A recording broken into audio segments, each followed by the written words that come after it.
here we go. Hello, hello, hello. How's everybody doing?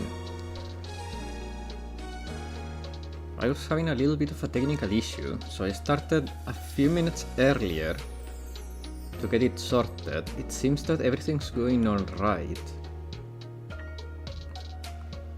But I'm not completely sure yet.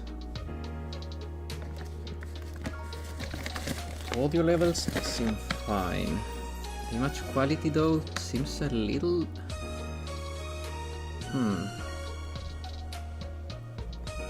Maybe it's just my preview that looks like that.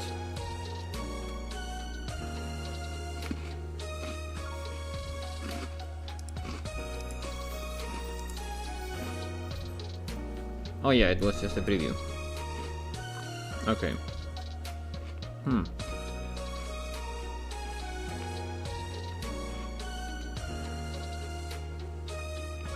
Okay. Okay, I think we're all set. Perfect.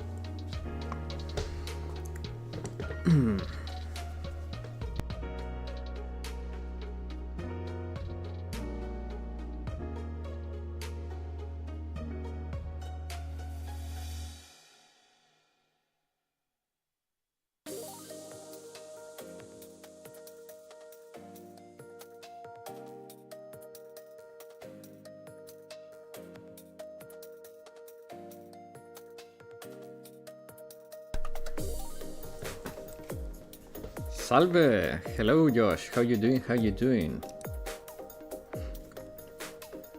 So, funny enough, through breaking stuff, I actually fixed some stuff. Kinda hard to explain, but now I can finally see 7TV emotes on my Twitch stuff. Before I could only see the letters and see them on the preview on the stream, but now I can finally see them and use them myself.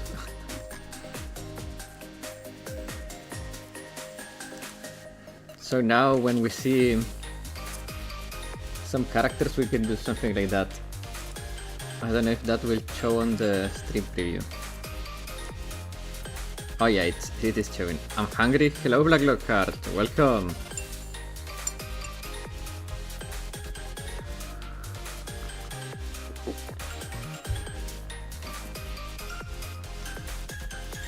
Today, as I promised last week, it's gonna be a 3-hour special of Phoenix Wright.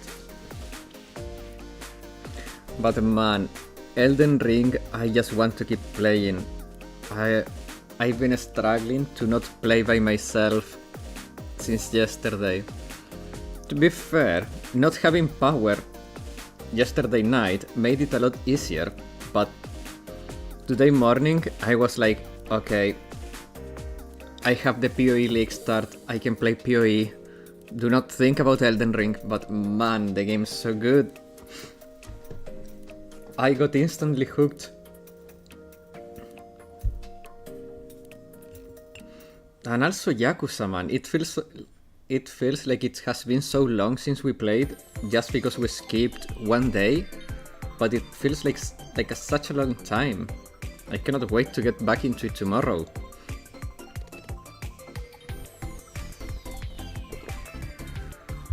Now that we are back at Sotian Bori, playing as Goro.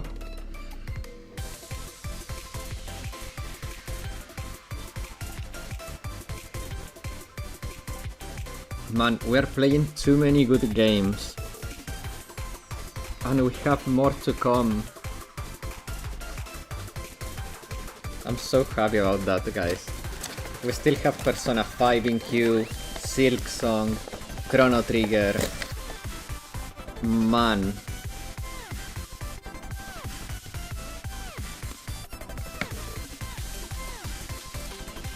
I swear, if I could afford to do it, I would stream every day so I could get through all the games I wanna play.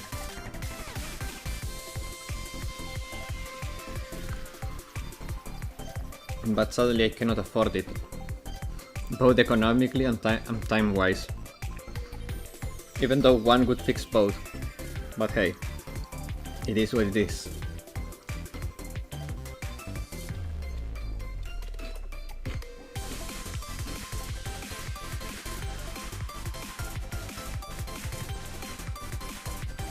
Just 5 minutes, guys, and we will commence playing. Just giving time for people to join, watch the ads and all that stuff, and then we will start.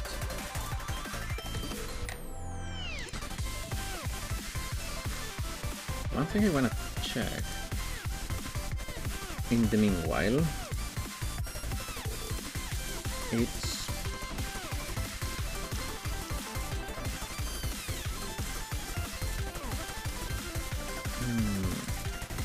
how can I check that thing I wanna check?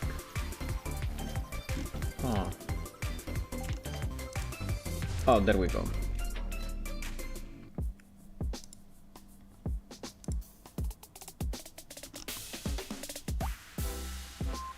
Huh, interesting.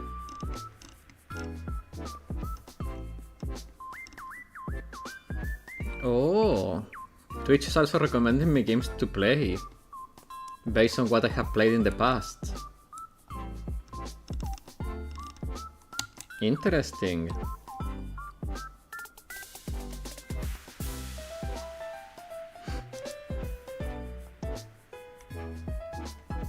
Man, they want me to stream for 250 hours. That's gonna take a while.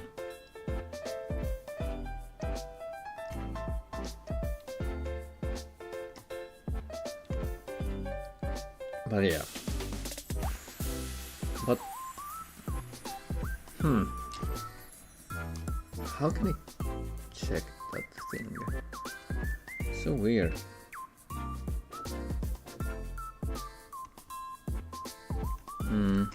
Oh well. I'll find out later. It's fine.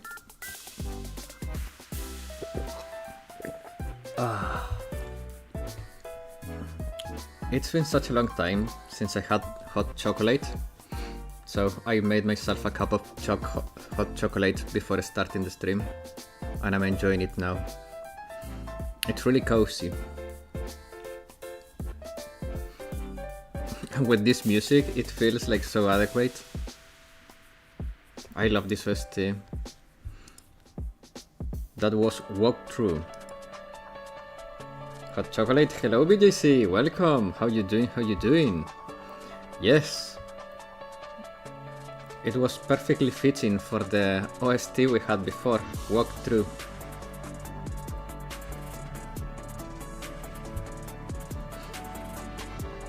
Are you ready for our 3 hours special of Phoenix Wright?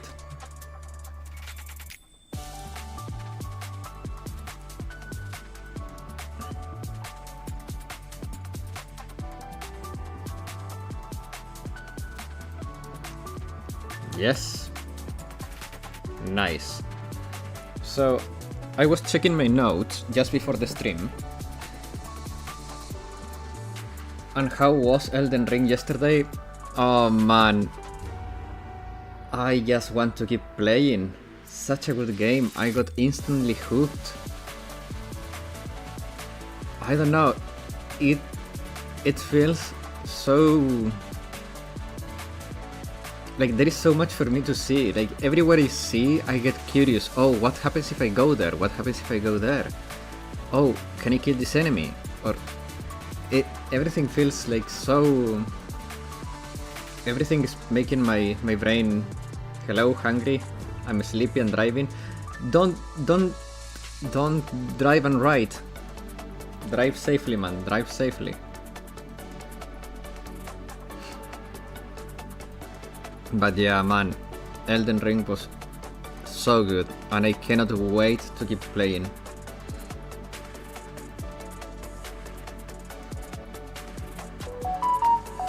That's me, not you. I forgot to mute my phone, as is customary at this point.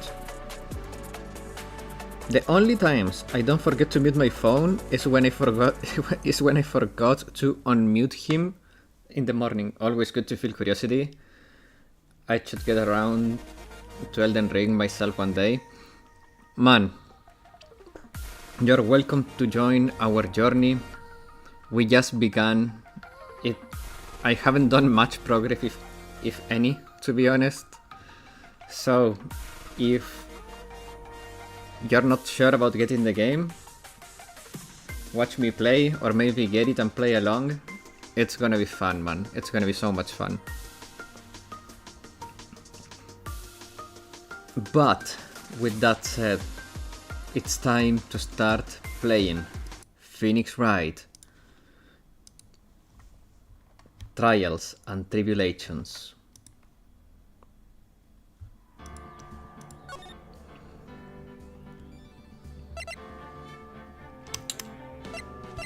Wait, I made 2 saves.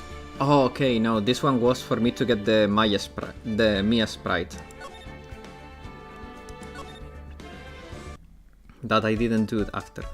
Oh, true. Wait, do I still have that? No. Wait.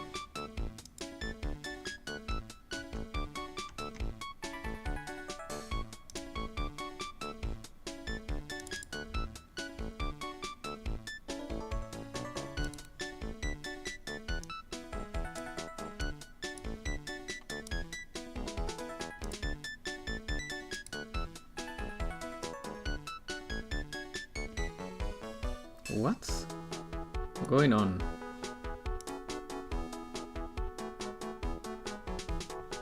Is it... Oh, it's too small. Now this one is too big. Oh, it's too... It was cropped too much. I see.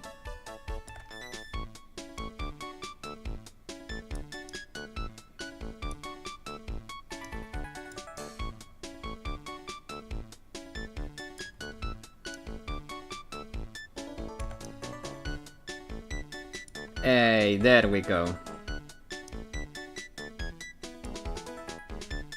Much better now.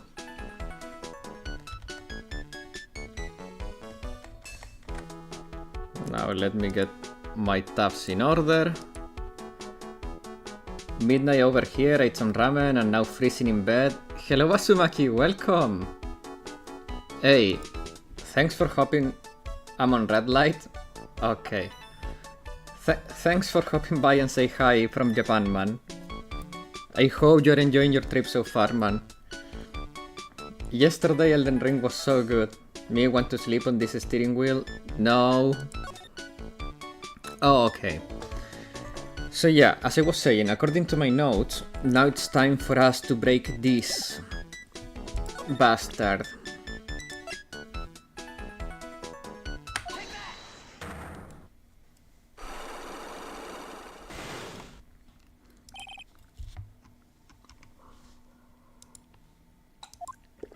Maggie's motive.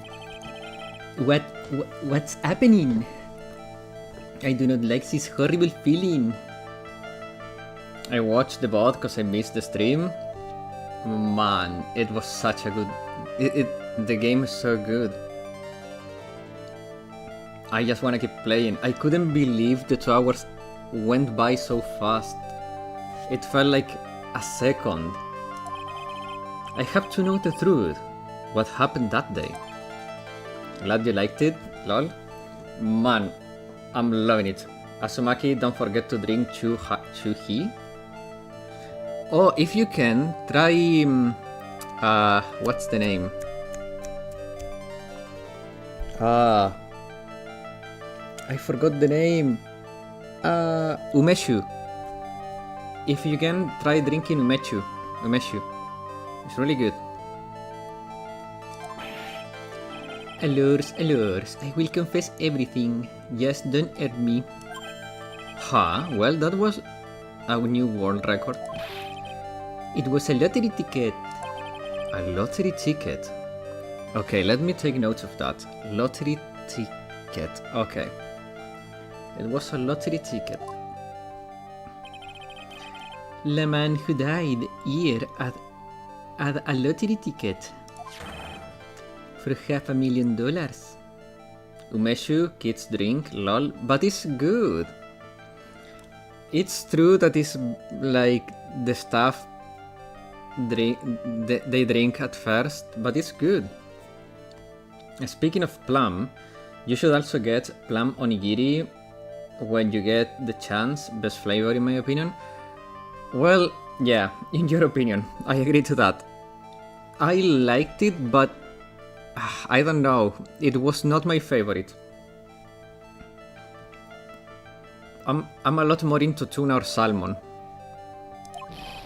500,000? Oui, after the incident, this ticket. It disappeared. It disappeared. I think they sell shoyu meshu in small bottles in 7-Eleven.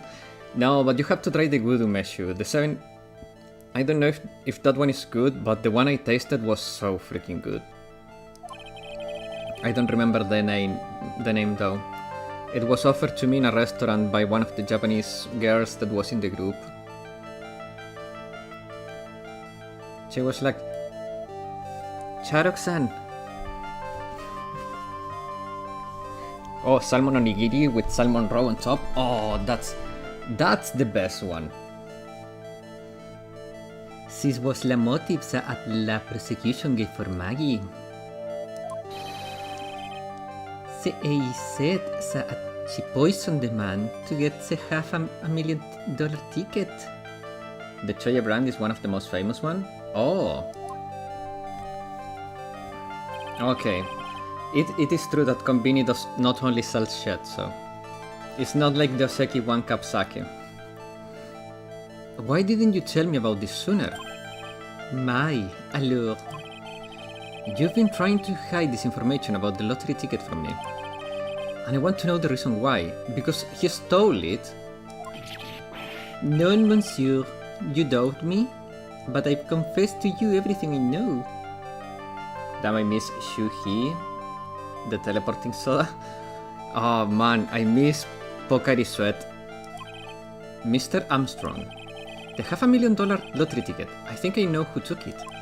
I think the winning ticket was stolen by this person.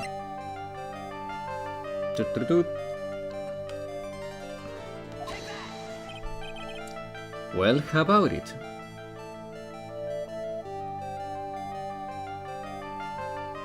Yeah, I know the Seki One Cup is trash, that's why I said, like... Not everything they say is trash like Oseki One Cup, because that is one of the trash they sell.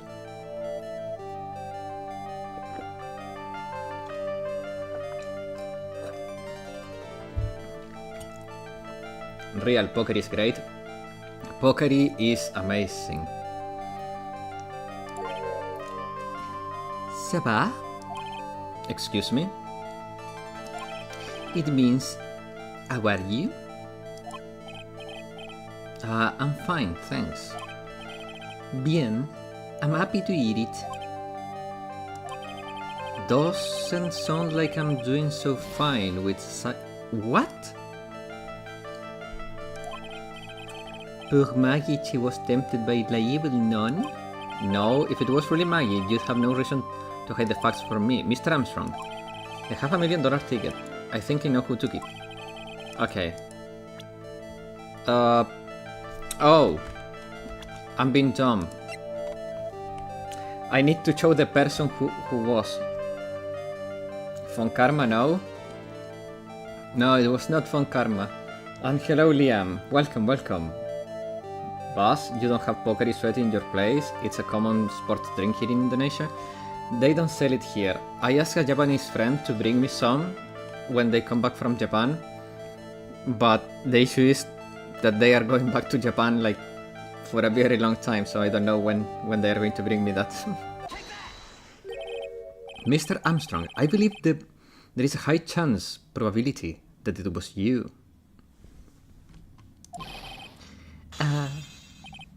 Wow, this one piercing scream, even for a man like him. My, pourquoi moi? Why? You have no evidence. I'm not the mask. I'm not the kind of person who steals the property of others. Sorry to disappoint you, Mr. Armstrong, but I have evidence to the contrary.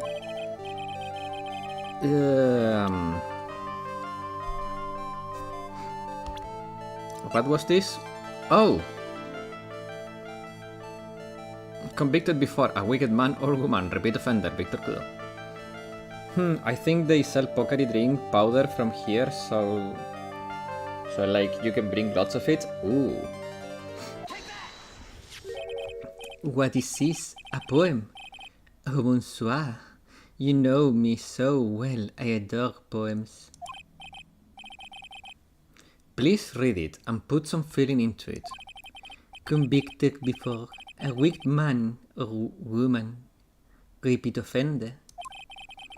I'm sorry to have to bring it up, Mr. Armstrong, but you have been arrested for stealing from customers before, haven't you? Li Min Soon, you're liar. You deny it? You do not make la false accusation si it was played. So do you have any proof? I want to see the incontestable proof that I have ever stolen from my customers. Yeah, you took this from me. It seems all habits die hard, Mr. Armstrong. What is that? This is my magatama, and I found it in your kitchen. Noon!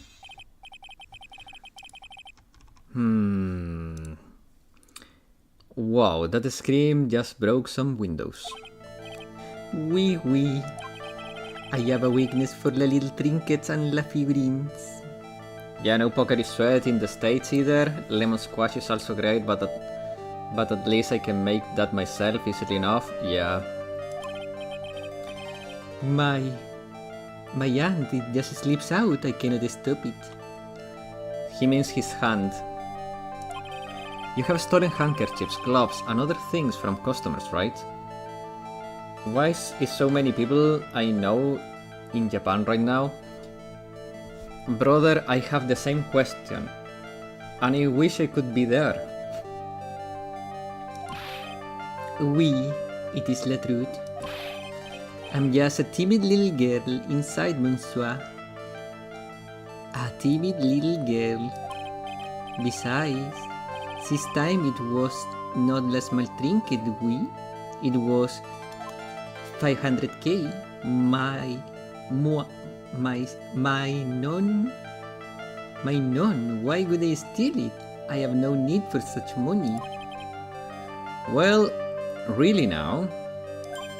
Oh, monsieur, what is it? Isn't true that you are in some pretty serious trouble, and that you're in desperate need of a large amount of money? Cash. There we go. Now it's time for this. This restaurant is in deep red, isn't it? Huh?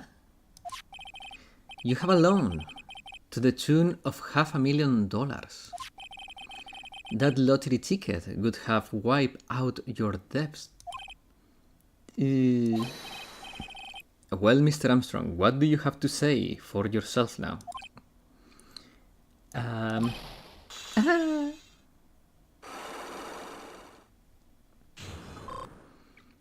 Unlock successful. Maggie's motive.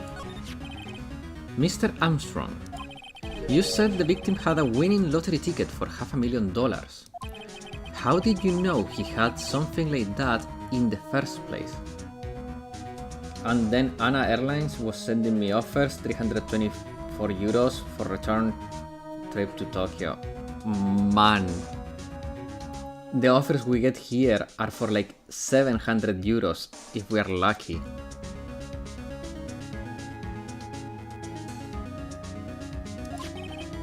The man, he was listening to the radio with his earpiece. The way he said his earpiece with his accent sounded like he said his hairpiece, like the thing, you know, hairpiece. It's fine. Maggie said something about that too. The winning number was announced on the news, I think. All of a sudden, he exploded. Yes, $500,000, he shouted. And the ticket? He had all of his tickets spread on the table. I was so desperately in need of money, so I put poison in his coffee. Poison in his coffee? None. Oh, none, you naughty man. I simply held myself to one of his tickets. What?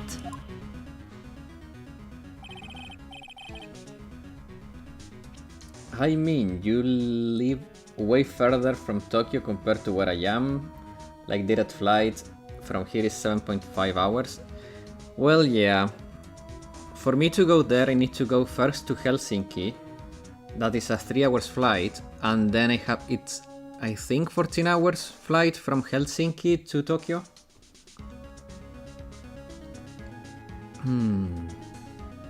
La victime collapsed and Maggie passed out. I thought to myself, pourquoi pas? He had so many of them. Yeah, but only one of them was the winning ticket, right? How could you do that, Mr. Armstrong? Maggie was arrested because of you. No, this is not true. The winning ticket. I did not take it. The ticket for $500,000, I mean. Good lord, that's torture. Yeah. Especially because I have a defect in my ear canal, and whenever I cannot sleep in flight because I have a searing pain on both of my ears that feels like I have nails coming into my ears, and because of that same issue, I don't know why, how is it connected, but I get like a very piercing feeling under my chin that it feels like a nail is coming through under my chin too. So I cannot sleep even for a minute inside a plane. I'm in agonizing pain for the whole duration of the freaking flight. But you just told us you did. You said you took a ticket. Non ma it was not. That's enough. Huh? I knew it was Godot. Mr. Godot? What in the heck are you doing here? This is without a doubt the worst coffee I have ever tasted, Mr. Armstrong. The thing that makes me can't sleep on a plane is sometimes my back feels like burning hot when seated. Yeah, I also get that feeling from time to time.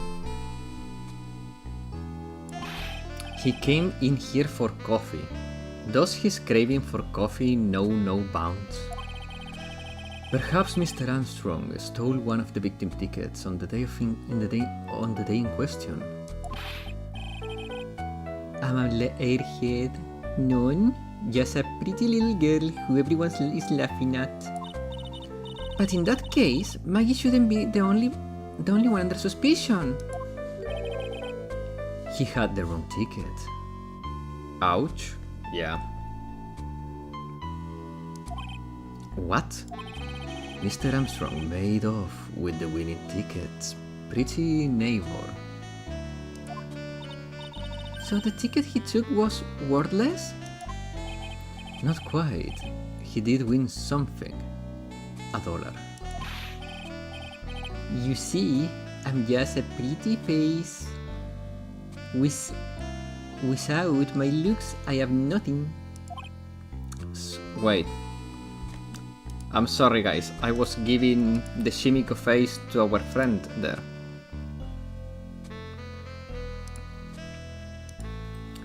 So, what happened to the winning ticket then? The one he meant to steal? Indeed. What happened to it?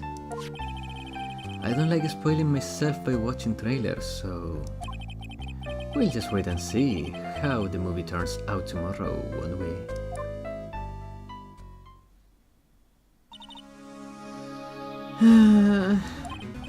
Voila, you two, time to laugh at la pretty little airhead.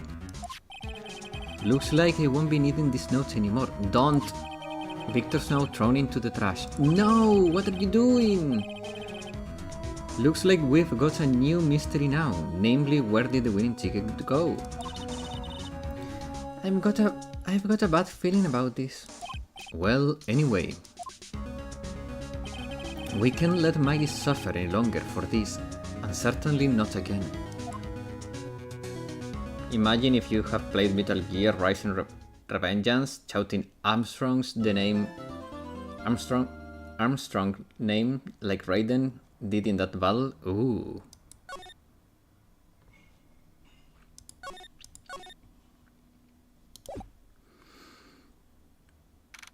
January 7th, 9:48 AM. District Court, Defendant Lobby, number 1.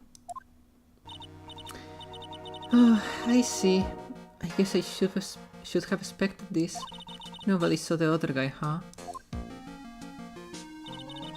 But he was there when I took the coffee over, sir. Scout's honor. Maggie? Detective Gamshu! Are you doing alright? How are you feeling? As if you need to ask either question, sir. Don't let them get you down, Maggie. And don't forget to eat well, okay? Roger! And you!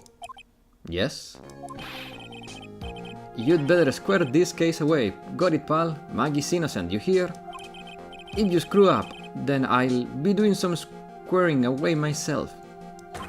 Squaring away some paperwork for your arrest. What? I think he's serious. Hey, detective! You're on our side for once, right? Yep. So you'll be able to help Maggie out, right? Really? Can you, sir? Oh, of course! I've got the situation under control. I'm gonna be the first witness on the stand today. If something I say doesn't mesh with the facts, make sure you point it out, alright? Sure. Okay, we are forming a united front today, pal. You get me? I can tell you how grateful I am, sir. I've always admired you so much, detective. I know I can count on you. Looks like it should go. I'll go pretty smoothly today, huh? I can only wish. January 7th, 10 AM, District Court, courtroom number 4.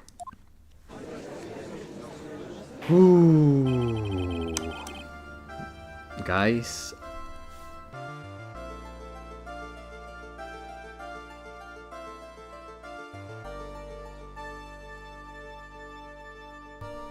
It's the time to begin the trial. Court is now in session for the trial of Maggie Byard. The defense is ready, Your Honor.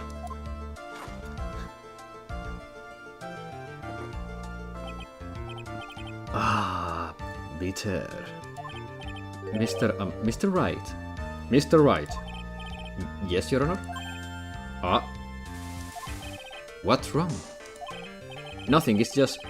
Whenever I addressed you in the previous trial, your response was... You talking to me? It was a little, well, intimidating. No, that wasn't me, that was a phony Phoenix. I see, so our trusty Phoenix Wright is back with us now, is he? Oh, our trusty?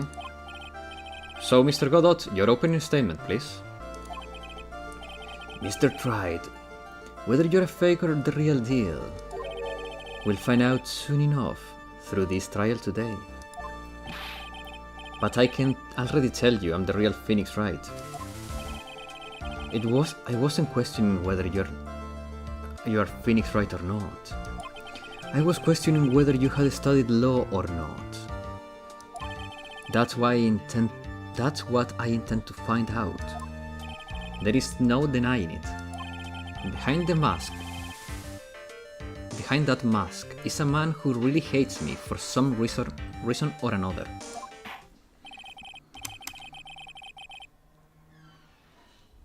As everyone is aware, the court has already given its verdict on this case.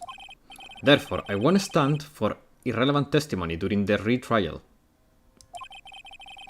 Nor will I stand for simple repetition of evidence presented in the last trial. I'm not planning on repeating anything that phony me said, trust me. Now then, Mr. Godot, please summon your first witness. Let's start with the formalities, shall we? Name and occupation. Witness, state your name for the court. Huh? Oh, sorry, sir. The name's Police Department Detective Occupation Dick Gumshoe. What? Your occupation is not Richard Gumshoe. Other way around, detective. Huh? Oh, sorry. Anyway, I'm the officer in charge of this case since yesterday, sir. Since yesterday? Yeah, the guy who was on the initial investigation is tied up with another case now. I hope Gumshoe really got everything under control for everyone's sake. I see, so Detective Gumshoe. Would you outline for the court the basic facts of the case? Yes, sir. The victim's name was Glenn Elg. He was a professional programmer. He was on the payroll of Blue Screens Inc., a local company. This is the victim autopsy report. The court accepts this into evidence. Glenn's autopsy report added to the court record. Died of potassium cyanide poisoning. Time of death was between 1:30 and 2:30 p.m. What is potassium?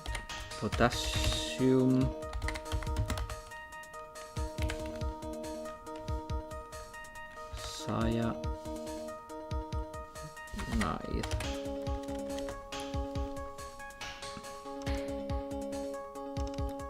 Ha, interesting. It's a highly toxic compound used mainly in gold mining and organic synthesis. Huh. Well, we learned something new. And here are the floor plans of the restaurant. When the incident took place, the victim was sitting right here. The poisoned coffee was brought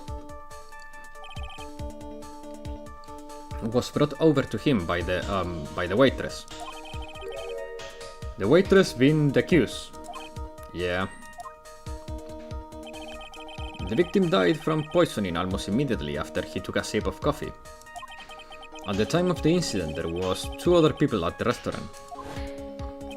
Mr. Gene Armstrong, the owner and chef, and the regular by the name of Mr. Victor Kudo.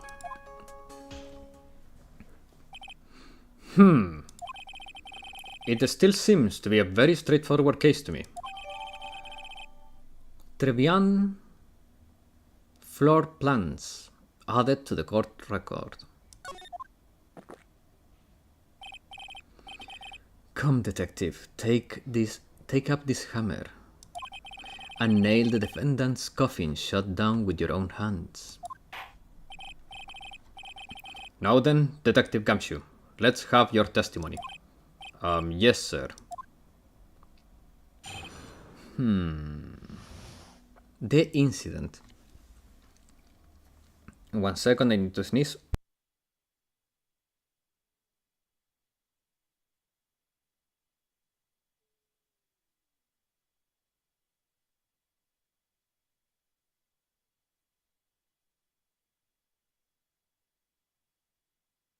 God damn it.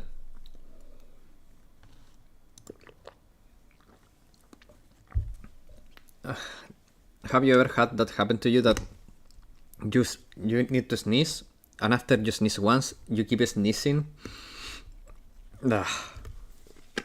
Well, that's bothersome. The incident. When the incident took place, the victim was alone at his table, sir. We understand that the guy Glenn L. was listening to the radio at the time.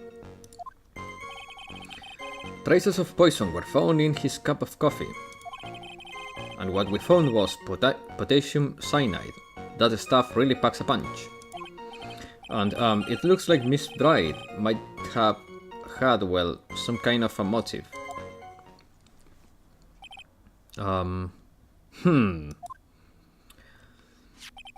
Using the dark aromatic depths of the coffee to conceal the poison.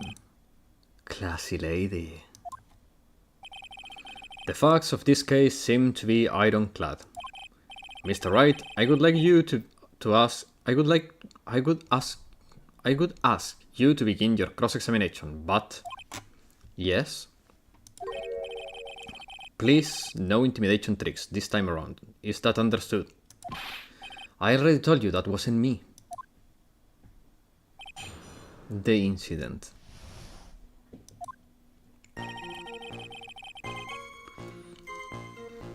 Okay. Can I stop you for a minute? Huh? What is it? Did I say something that contradicts evidence? He's so desperate for that to be true, he's practically crying. Your testimony just now doesn't match the testimony given by Miss Wright. Buyer. She claims that there was another man at the victim's table. Yeah, that's what she said. What killer wouldn't say that when faced with a homicide conviction? Hey. Sadly, her testimony isn't supported by the owner or the other customer. That's what she said, yeah. Wait.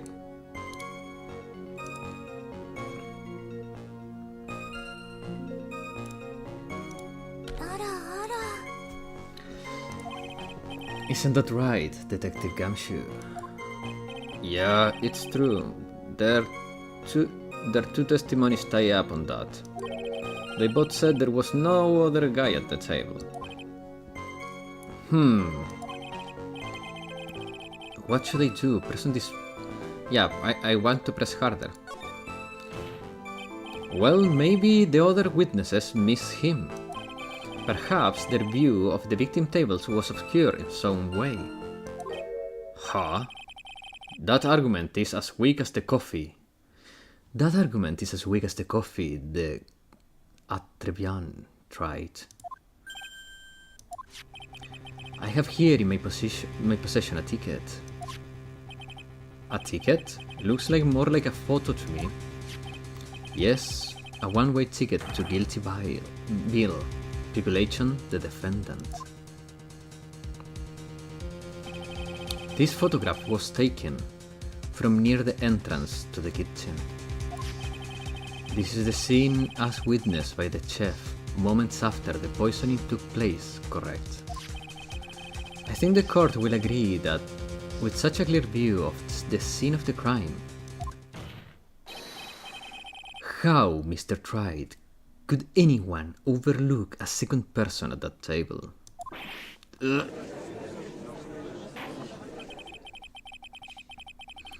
It certainly seems to show the victim's table extremely clearly.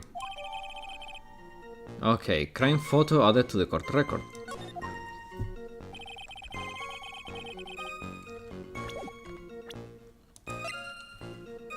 I wanna check this. But wait a second. Let me check.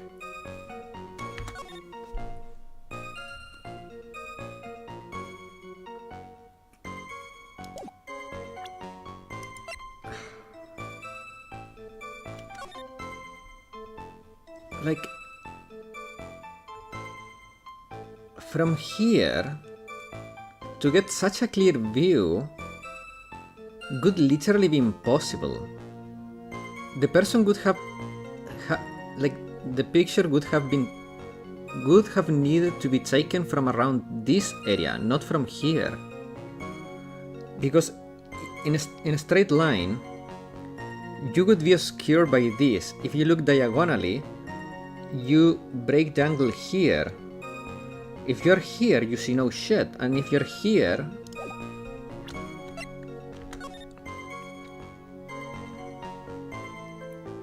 Also, who's to say that the person is not hiding here?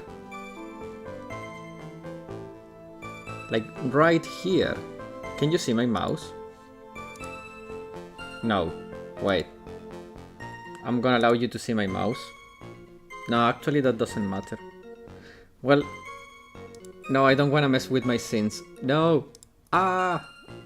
What did I do? It's on the left side. So you see the left side of the picture. It's completely obscured. You cannot see. You can see the right half, but you cannot see the left half.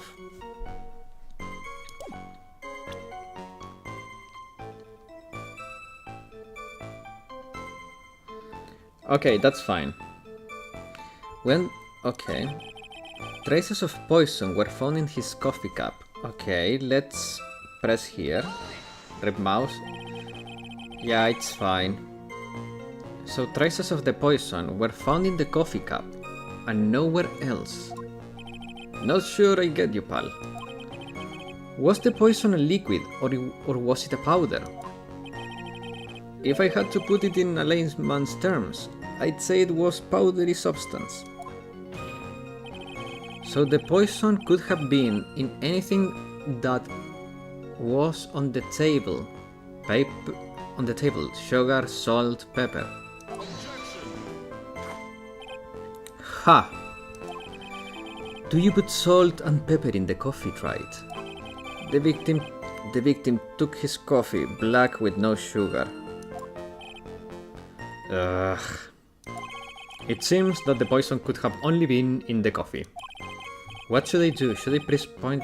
Yeah, we press harder.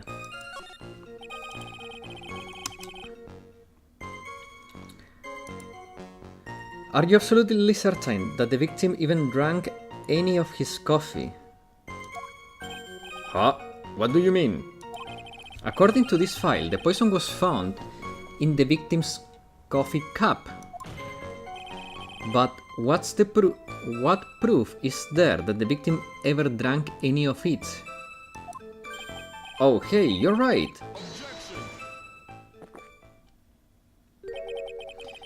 In case you were wondering, that last objection was for the detective there. Huh? For me? Oh, hey, you're right. You may be fooling the court, but I'm not falling for it. If you have time to waste, you have the time to present that piece of evidence. That piece of evidence, sir? Yes, that piece of evidence.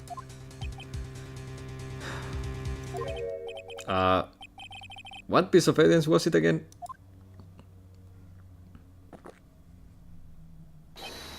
This. Should I be grateful this coffee's only hot enough to give me first-degree burns? Oh, now I remember. This is the victim's coffee cup. Yes, the victim's cup. Take a good look at the rim. Oh yes, it's unmistakable. There is clearly a coffee stain on it. Conclusive proof that the victim did drink the poisoned coffee that was in his cup. The victim gulped down the bitter death that the waitress brought him. For the record, the only prints on the cup were the victims and the defendants. The coffee contained potassium cyanide covered in the victim's and Maggie's fingerprint. Upon further investigation of this cup, we found a certain chemical substance.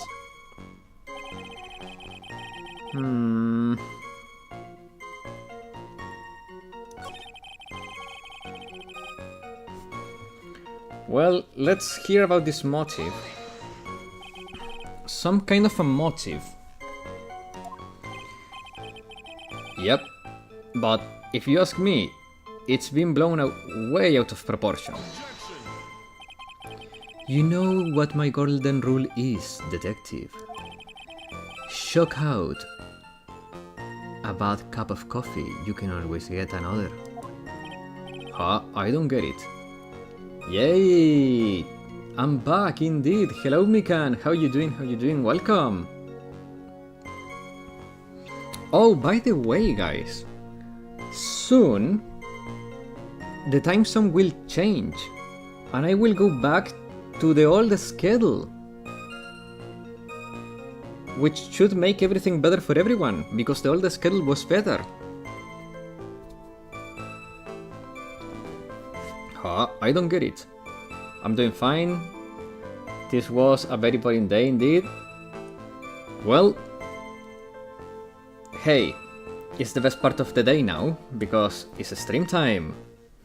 And we have... Today's a 3 hours special, so we still have 2 hours to go.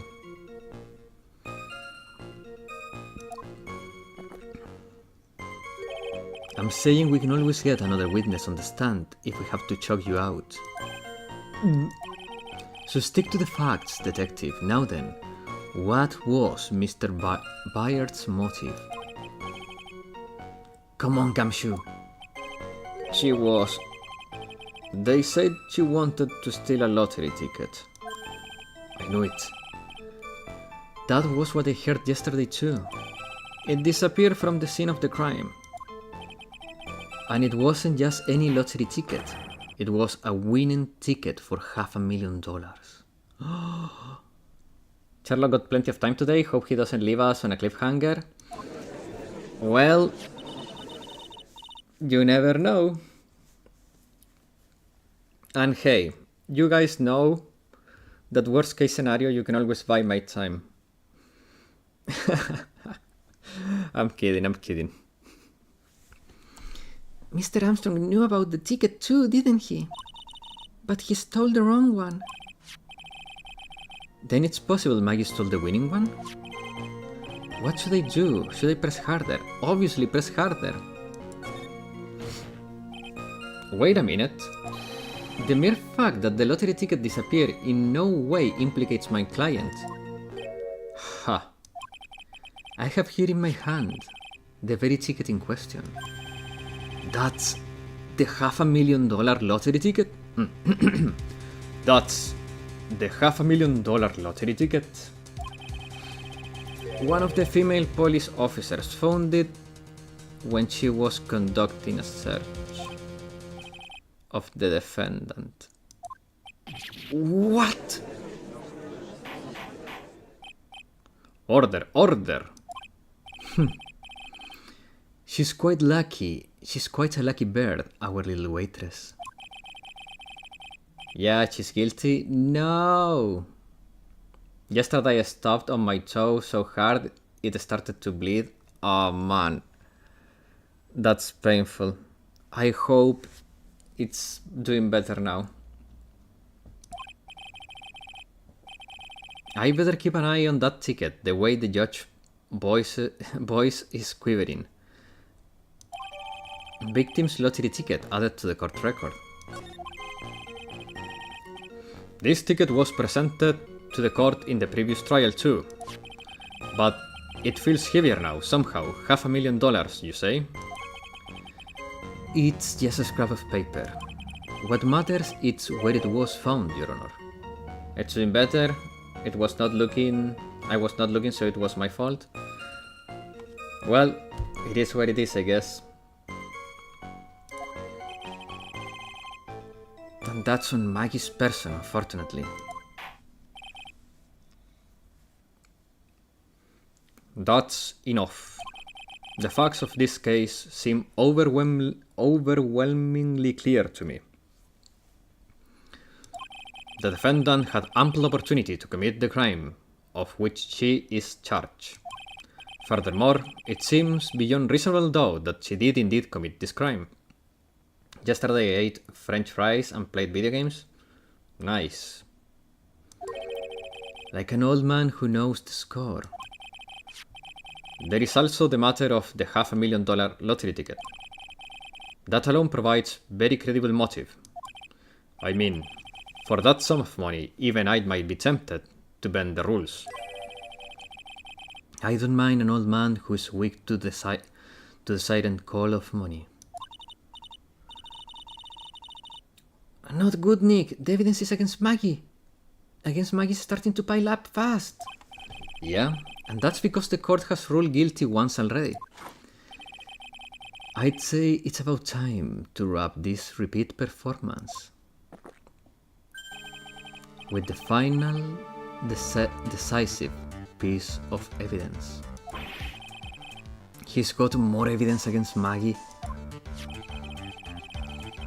This is the apron. This is the apron the delightful Miss Byard was wearing at the time. Wow, that's not the cleanest apron I've seen. That stains looks like it can be blood? Can it? Ha! It seems the star of our play was a little flustered and somehow spilled coffee on herself. The coffee? The coffee? That's not exactly the first thing that caught my eye. Of course, the coffee stains isn't the most interesting thing about the apron. No, there is something else that stands out even more. Something else? I presume you mean... Of course, I'm referring to the pocket. The pocket? A search carried out right after the incident uncovered this. Potassium cyanide. The very poison used by the killer was in her apron's pocket. A bottle of poison in Maggie's pocket. Yeah, and Maggie prints were the only ones on it. What?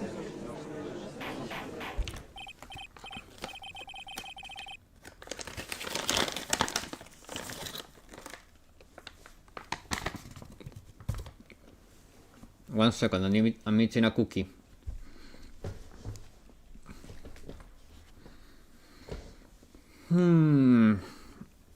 Man, this is getting really complicated.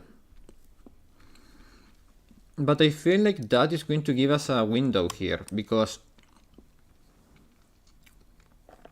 we found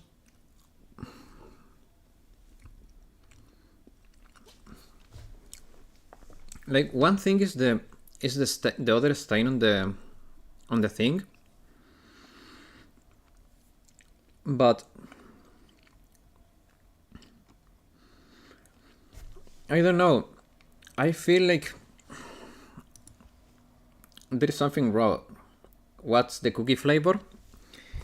It's filled with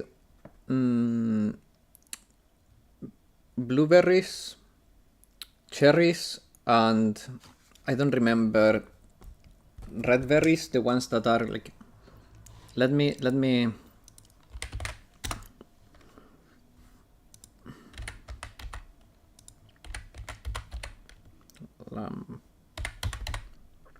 raspberry is raspberry, blueberry, and cherry.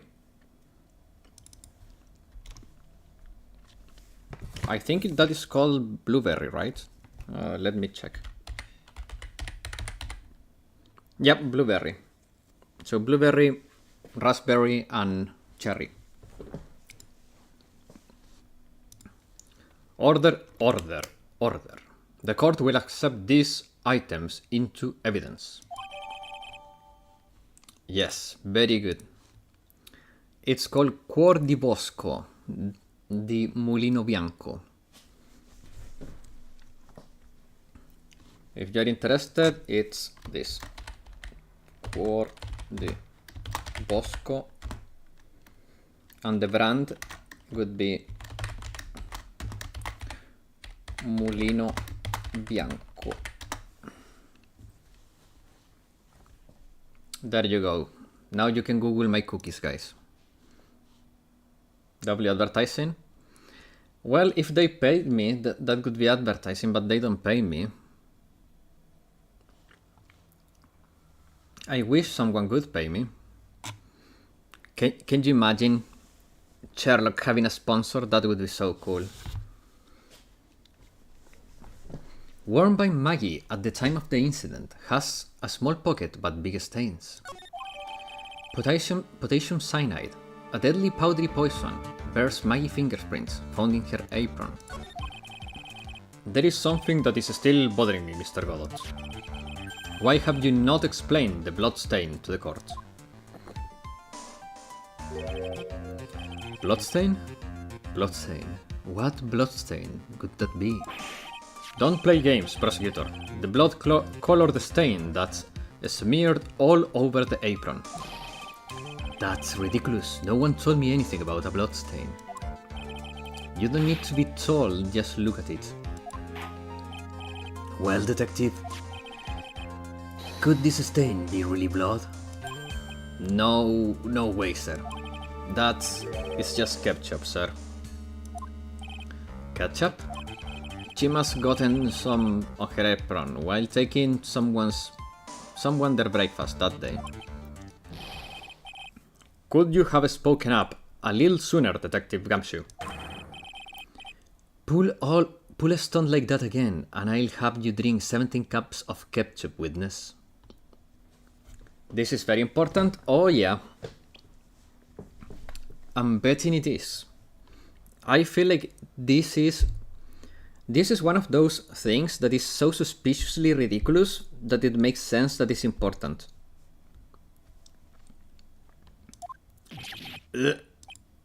I thought everyone knew that it was already.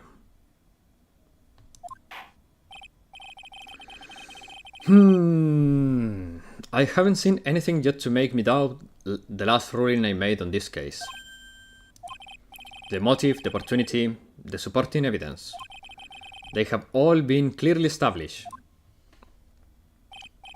Well tried. It seems like you're really a phony after all. You really know how to drive a man nuts. Witness, please continue with your testimony. Describe for the court the crime scene and the findings of your investigation there. Okay, let's pay attention. The crime was reported at 2:25 p.m. by a kind of a scary old man, sir. Poor Maggie had passed out from the shock. It must have been real tough for her. Damn. Maggie has some legs. The victim didn't have any identification on him, but we figured out who he was pretty quick, and then the investigation went smoothly.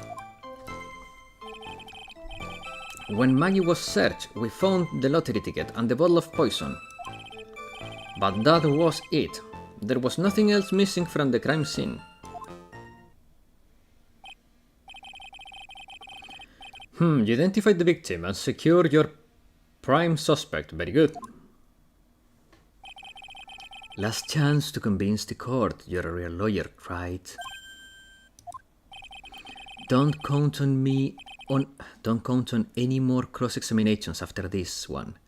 So let the fun begin. The investigation. Okay. I wanna know if this was Victor. The scary old man, Detective Gumshoe. There's an old man who's a regular at the restaurant where the incident happened. Okay, so that's Victor. We're obviously talking about the same old man. Officers were dispatched right after the report came in, but the old guy still made a fuss. What took you so long? Then he hurled abuse at them and sits. Sits.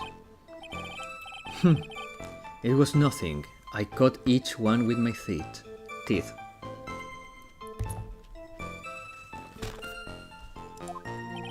I guess not even the mighty Godot can avoid being attacked by that guy. The old man was the only other customer in the place at the time. He took his time finding a pay phone apparently, so he was late reporting the crime. What?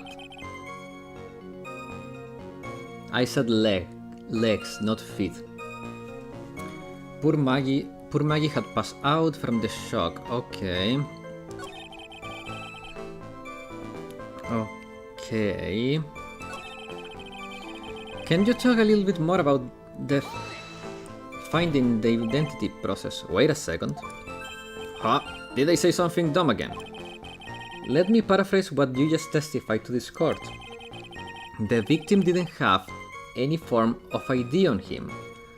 That's basically what you said, yes? Yeah, basically. In that case, how are you able to identify the victim so quickly? Oh, that. Oh, he's so let down. He's got the whole sagging shoulders and puppy eyes thing going. There was a prescription bag on the victim's table, along with the lottery ticket.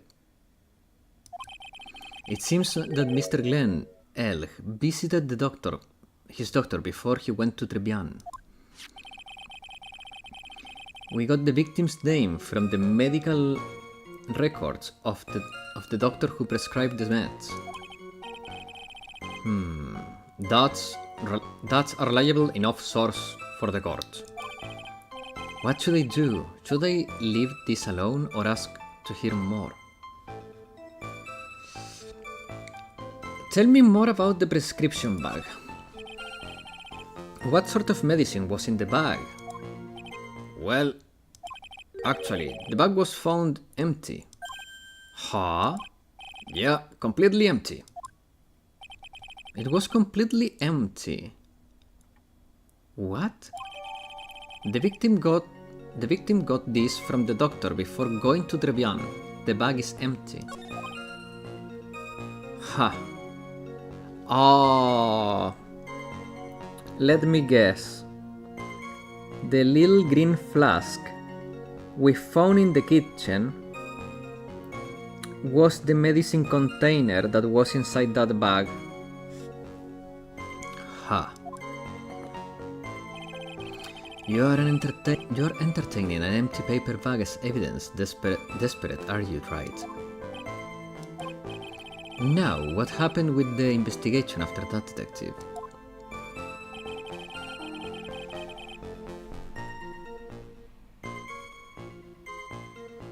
When Maggie was searched, we found a lottery ticket and a bottle of poison.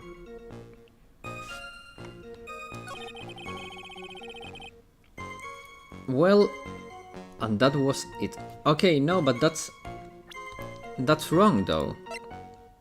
Because if this was empty, there is something missing. It has to be this.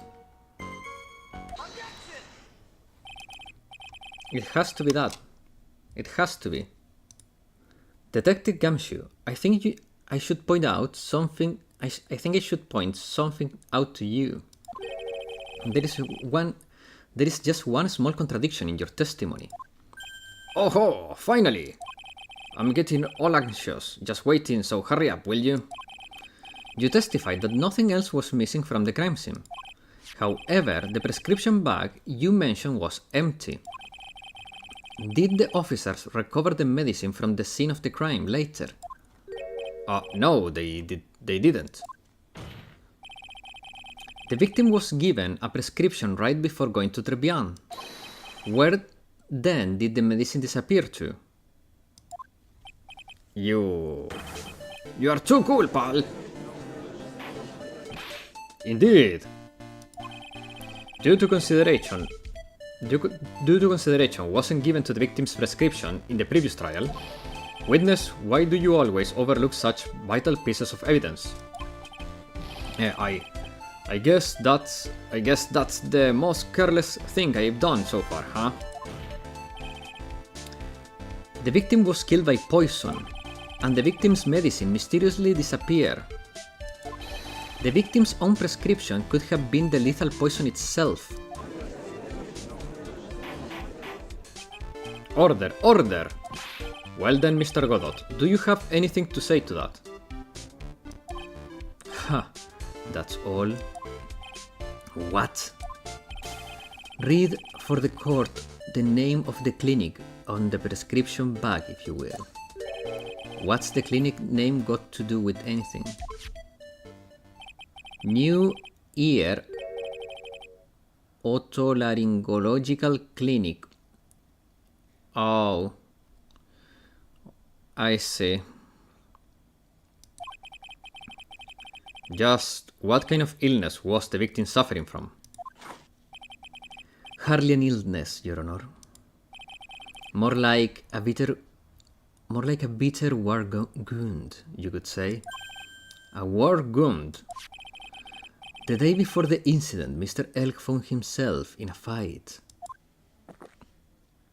He took a blow to the side of the head and ruptured his eardrum. He ruptured his eardrum? Then what on earth was the prescription he was given? It was cream. 1 second, guys.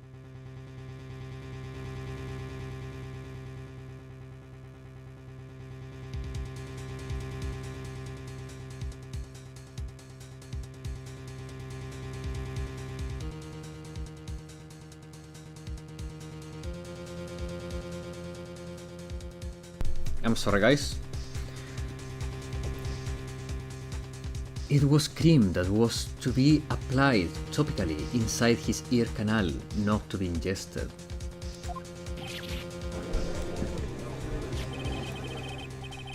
Its mention is mentioned in the autopsy report if you read the fine print.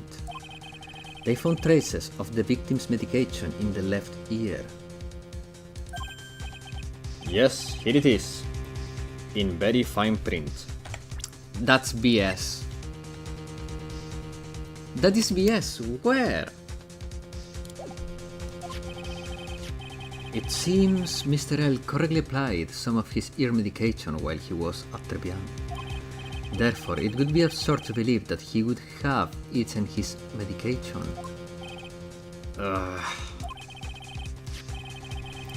It seems that this medication is irrelevant to the case after all.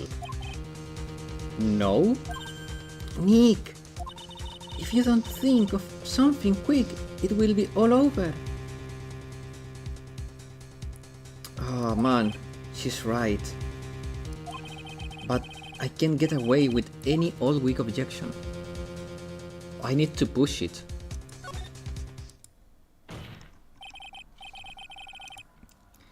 Only moments ago, Mr. Godot made the following statement. It seems Mr. L correctly applied some of his medication while he was at Trebian. If that's the case, then why was the medication not found at the scene of the crime? But the medication in question was for topical use inside the ear canal. That doesn't change the fact that it could not be found at the crime scene. However insignificant it may seem, it is a lawyer's duty to pursue the truth. You know as well as I do that the medication is irrelevant. It hardly seems likely that a prescription drug could contain potassium cyanide. It hardly seems likely that the coffee the waitress served could contain it either. But it did. The possibility is undeniable.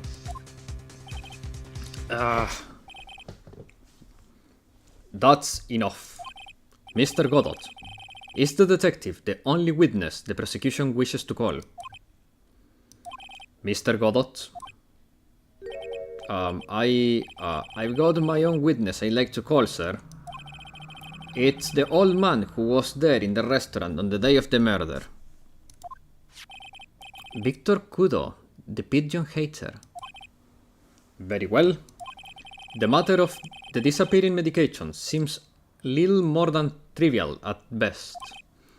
However, it wasn't explored at all in the previous trial. And this is something that bothers me. Yay! Good job, Nick! The court will adjourn for a 10-minute recess, after which we will hear the prosecution's next witness. I suppose this means I'll just have to finish you off in my last 6 cups. The court is adjourned for recess. Gotta say, so far, this case is a little weak. January 7, 11:03 a.m. District Court, Defendant Lobby, number 1.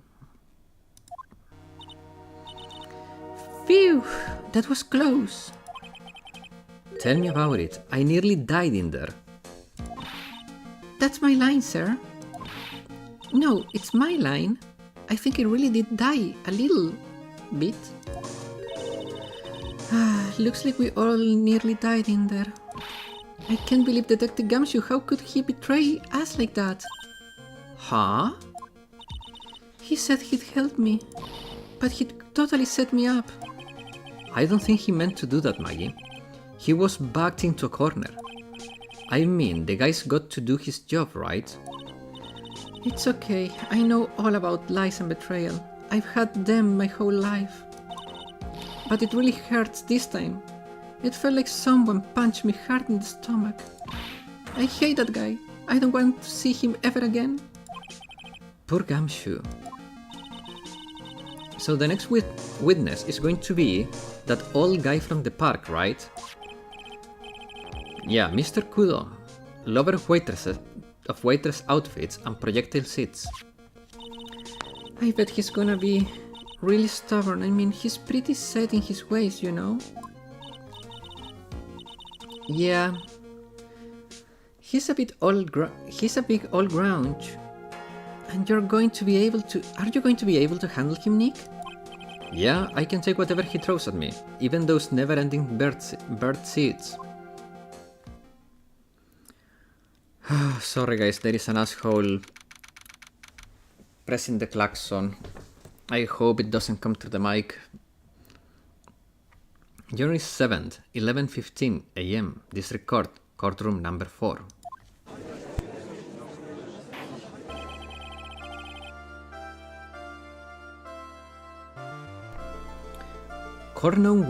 Court will now reconvene for the trial of Maggie Byard.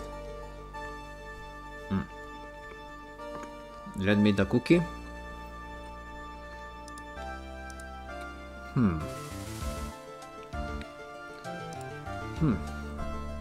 Okay.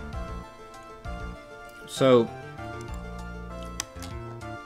far, guys, we are still pretty much fucked, but we can do this.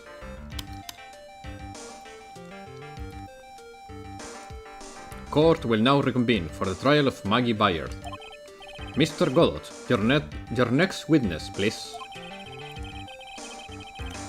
The prosecution calls the lucky old-timer who caught the show over a cup of coffee. Will the witness please take the stand? Need some water.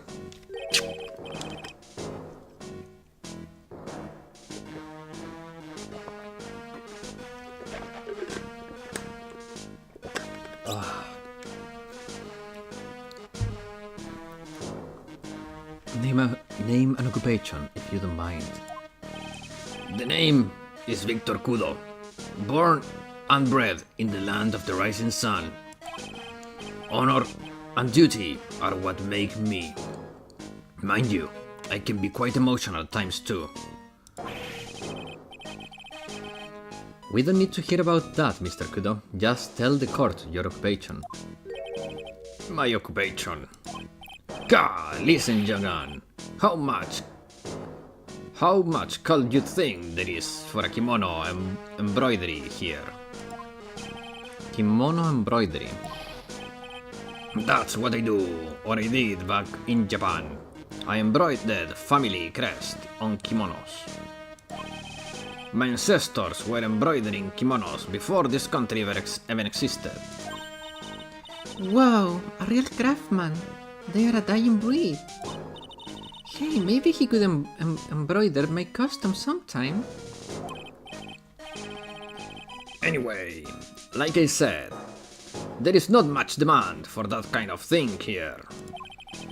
So I had to take a job working the cash register at a burger joint, pretending to smile. At that burger joint would been better off putting him in the kitchen. No, are you crazy? He's always touching his ball sack. I mean his nose. It would be nasty. Now then, witness. Were you in the restaurant at the time of the incident? Oh yes, I was eating some seeds over a cup of Javachino. Seeds? What do you think these are? I see. So you saw everything that happened, Gramps? Did I? Oh yes. Oh yes I did. I saw it all. Her panties were white. Then please tell the court we're all ears. Sure. I'll tell you every last detail. I couldn't see the brand. It must be in the label.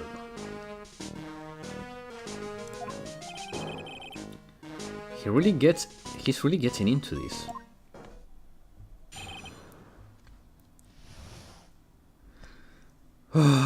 Okay, Victor, don't be a bitch. The young man was reading the sports paper. The serving girl brought him a Javachino, but she put something in it. The man took one sip of it and looked like he was in terrible pain and then collapsed. Then the serving girl, right there, in the defendant's chair, I remember her well. Wait. Mr. Kudo, she's not a serving girl. Please refer to her as a waitress. Okay, do we have a photo of what he just... crime photo? Oh no. Could it be... So, do you remember one of the times we went to Trebian, a girl with a bandage on her head came in and her haircut looked a lot like the one in the picture there. Gah, you're as bad as the rest of them. All the newfangled words. What's wrong with old-fashioned ones? Newfangled. All this talk of radios and glasses and wireless and spectacles, I'll tell you. Excuse me? Listen to me, everyone. Don't forget the old values. Don't let the good old days slip away. Well, I think it's time to begin the cross-examination, Mr. Wright. Yes, Your Honor.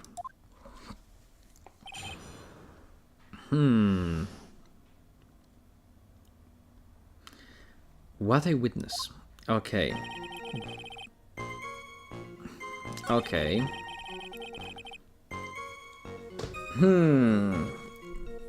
Okay. Okay, so this was the only thing that stuck out to me. Because as I said, from that picture we were briefly shown, he cannot prove that that was Maggie. What if it was the other girl?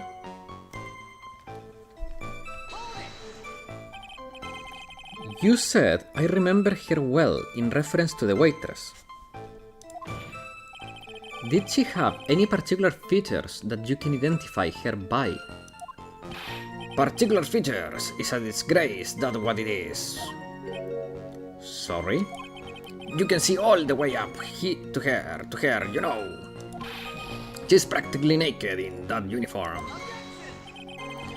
So the particular feature you recognize about the waitress is her outfit. But anyone could wear such a uniform, even me. Mr. Wright, please spare the court any further mental anguish from that image. Don't get all excited, Nick. You gotta keep yourself together. Man, Phoenix is not very smart sometimes. Why would anyone want to see him wearing that? I guess I got a bit carried away. God, there are other things I recognize about her too. He seems pretty sure himself. Press harder, obviously. Sure, you saw the waitress take the coffee over to the victim. But what matters is whether that waitress was Maggie Bayard or not. Quite right. Mr. Kudo, there's other features you recognize about the defendant. I would ask you to add them to your testimony. Sure. There was a ribbon in her head, and her apron straps were loose.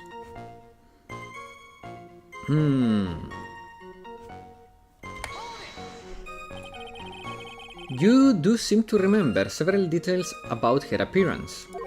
But what about the most crucial detail of all, her face? 1 second, ambulance.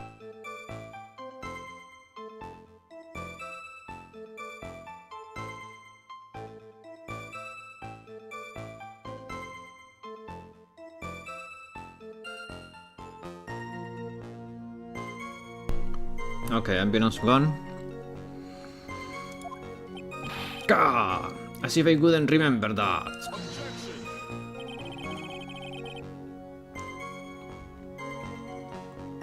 The witness notice. Sorry, I'm eating a cookie.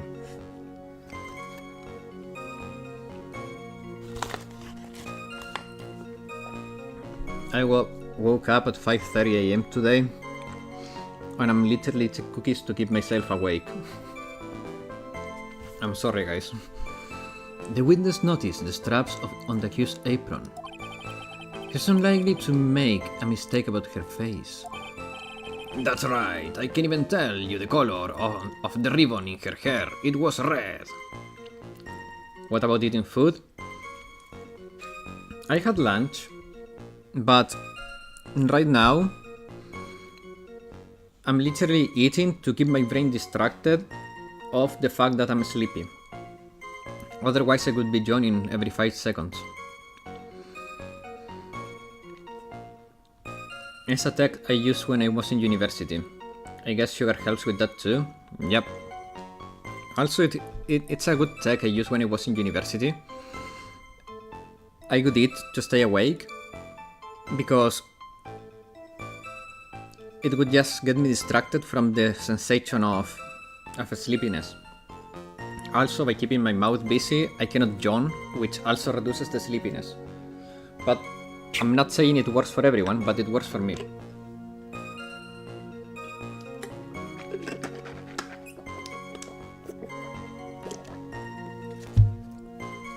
Okay. So you see, there's nothing wrong with the witness' eyesight. There is no doubt he remembers the waitress pretty well. What should I do? I get the feeling that there is something more about this somehow. Ask about the waitress' back. The identifying features you describe are all things you would see from the back. Exactly. You see, he looks more like the girl that entered the restaurant. That weird girl with the bandages on her face. I'm pretty sure this is not Maggie. Also, she's too thin for that.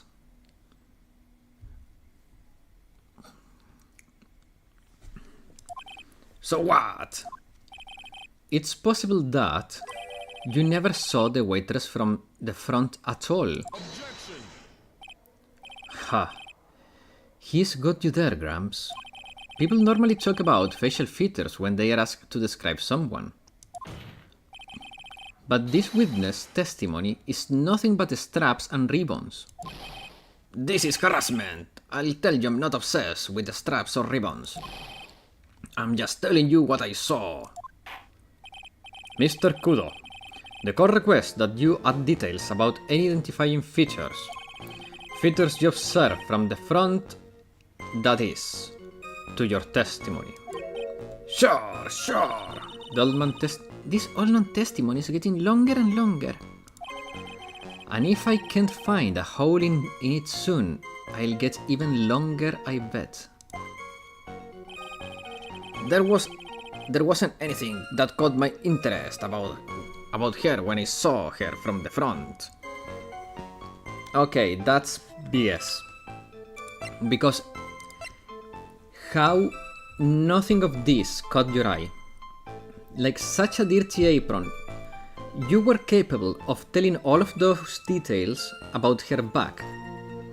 Are you really expecting me to ignore the fact that you are omitting every detail of the front, especially the dirty apron? I'm not taking that. I object. Mr. Kudo, I would like you to please take a look at this. God, that filthy thing would feel like you just perfectly. Actually, it reminds me of what my grandson looks like just after he's done eating. Have you ever seen this before? Of course I haven't. Do you think I'd forget something as dirty as that? Well, you have witted cloth.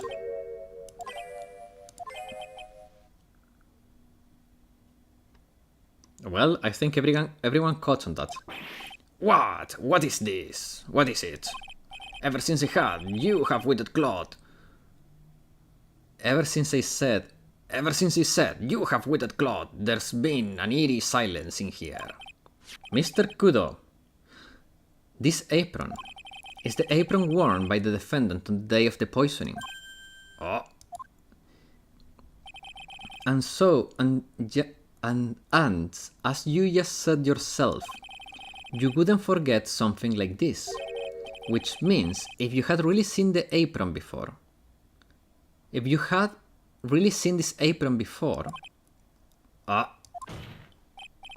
yes, you know what I'm getting at. You couldn't have possibly seen the waitress from the front. Oops. Witness, you can't oops your way out of this. Well. Looks like we finally have a genuine trial on our hands. Listen, Wright, here are the facts. On the day of the incident, there was only one waitress in the restaurant.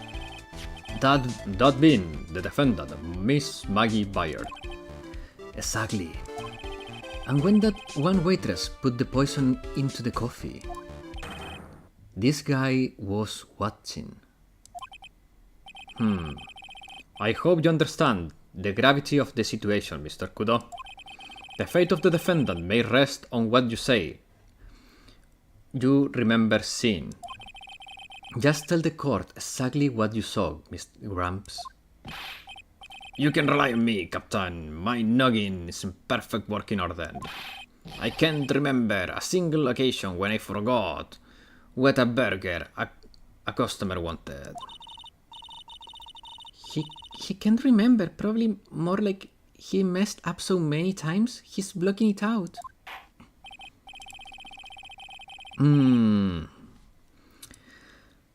Very well. Let's test just how good your memory and attention to the details. Wait a second.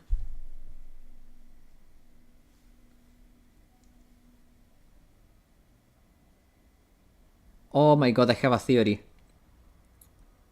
I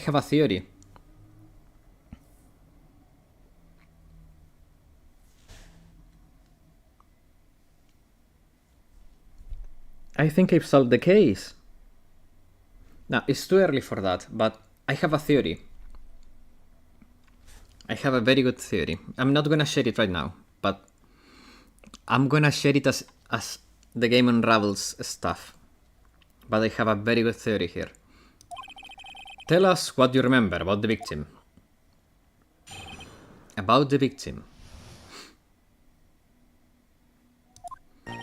He was another of those pesky young types wearing a broken pair of spectacles. He had a newspaper in his right hand, and the noisy brat kept rustling pages. The old man is blind as a bat? Yeah. The young man was listening to the wireless, I remember that well. Then the serving girl in questioning brought over the Javachino.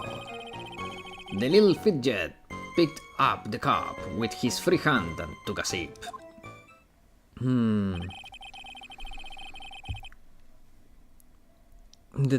The testimony we have just heard was to test how credible the witness memory is. It seems to me that he remembers the victim in a great deal of detail. Oh yes, I hate those you-know-what types who are just so vague about everything. How are we going to handle this, Nick? We only need to do one thing. We just need to prove the old man's memory is shot. Just trip him up, you mean? Isn't that a little cruel? Isn't that kind of cruel? I suppose, but it is what I do best. I was so tempted to read it as it is what it is. But it is what it is. About the victim. Okay. This is referring to the Dragon Ball Visor, that it's not important. He had a newspaper, which is the one we found. He was listening to shit. Okay.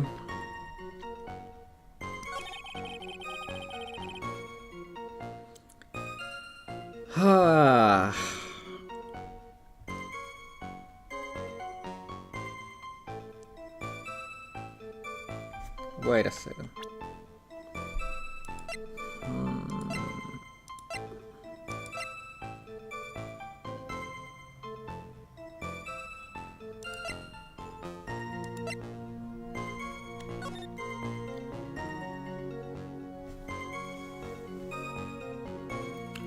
Wait a second. Isn't that his right hand? Isn't the cup in his right side? And isn't the lip mark? Isn't that where you would leave it if you're drinking from the right side, with your right hand?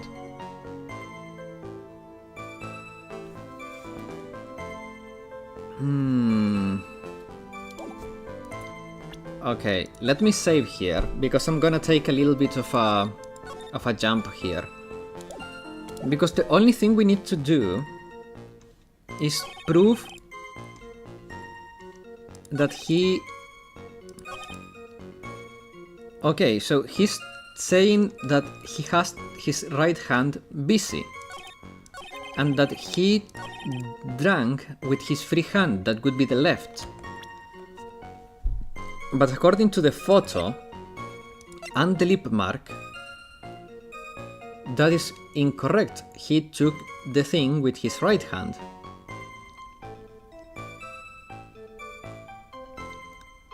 Okay, leap of faith. Mr. Kudo, do you remember what you were told at the start of this testimony? This was a way of testing the credibility of your memory. I know. There's nothing wrong with my memory. I'll tell you nothing. If I got anything wrong, I'll eat these seeds and sing the pigeon song. Care to tell us where this is going, Wright?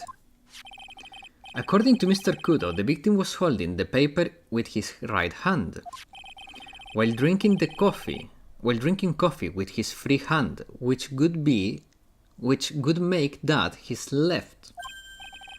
Gah! Is this kindergarten? But I would like the court to please take a look at this. That's the cup the victim used, correct? Yes, and on the rim you'll notice the mark left by the victim's lips. Yes, the stain... There is a stain left by the coffee.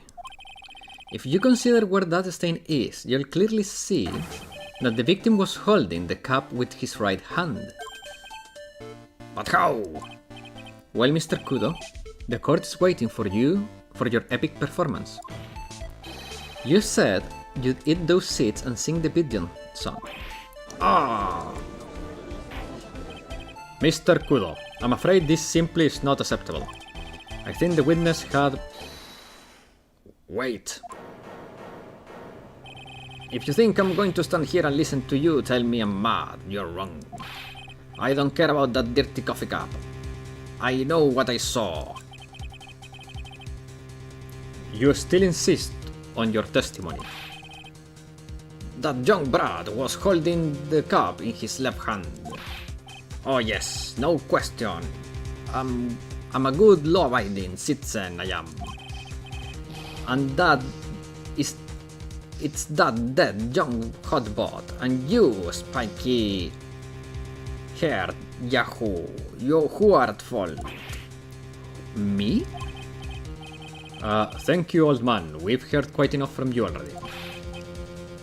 Don't call me old man, old man. Been around for 60 years. I have. You can't ignore me. Listen to what I've got to say. I'm sorry, Mr. Kudo, but... Sure, why not hear a little more? Mr. Godot? But this is my 16th cup of coffee. So this is your final stand. Thank you, Captain. You can rely on Victor.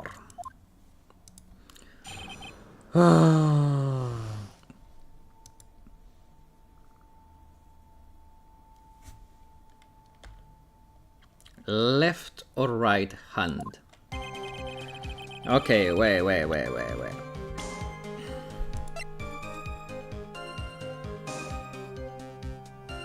This guy is something else? Indeed.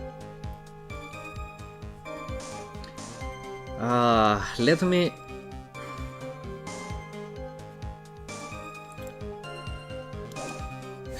I want to examine the evidence related to him. And then we have this. So these are the two pieces of evidence that are related to the victim directly. I mean, his profile and the bag, right?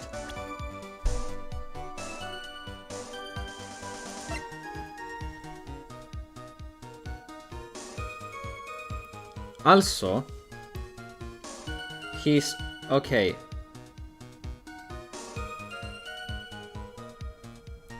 This is an important detail, okay? His Dragon Ball visor is on the right side because his left eardrum was ruptured, okay? I feel like this is going to play a role here because we already proved that the old man cannot tell left from right. Unless he's so dumb that he's thinking about this in a specular manner. No, it doesn't make sense either. Well, let's see what happens.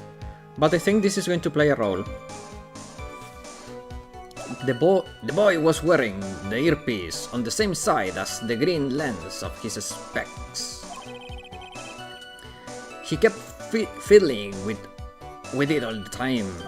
He was fiddling with it just before he picked up the coffee cup, too.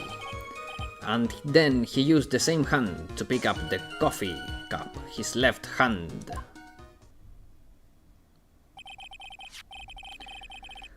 We know the victim was wearing an unusual monocle over his left eye. It wasn't a monocle, Your Honor. It was a small computer monitor often used by programmers. A monitor? You mean like a television screen? The inside of the lens is a screen that displays computer data. It's called HMD. It's a common tool in the victim's work of line of work. HD TV, DVD, CD, all these newfangled letters drive me mad, but they don't matter. I know what I saw and I'm telling the truth. It is true, he doesn't seem to be lying. And those are the facts in good old black and white.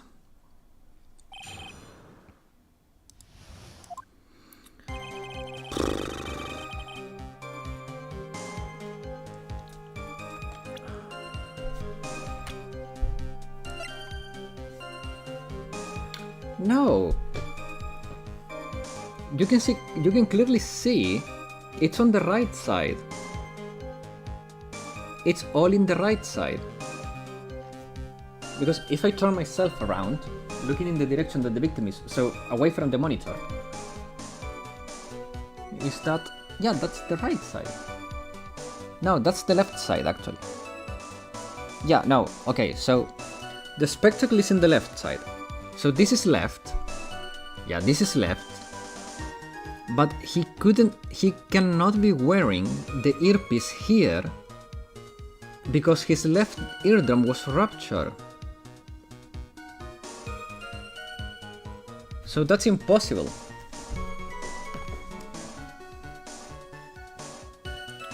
Okay, you know what? Leap of faith. Leap of faith.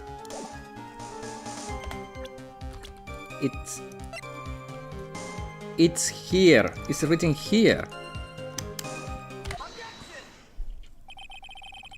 I'm not sure what the relevance of this is, but...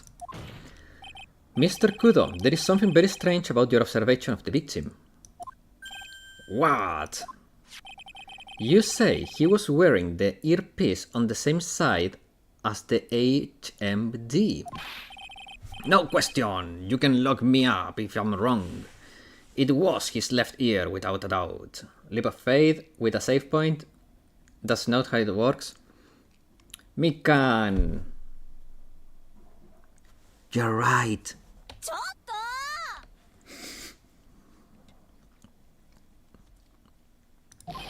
I could only see that side of his head from where I was sitting. I don't think so. What did you say? You are no doubt unaware of this fact, Mr. Kudo. But the victim couldn't hear with his left ear. His eardrum was ruptured. Traces of medication for his condition were found in his ear canal. That's right, it's impossible that the victim was wearing his earpiece in his left ear, because he couldn't even hear in that ear.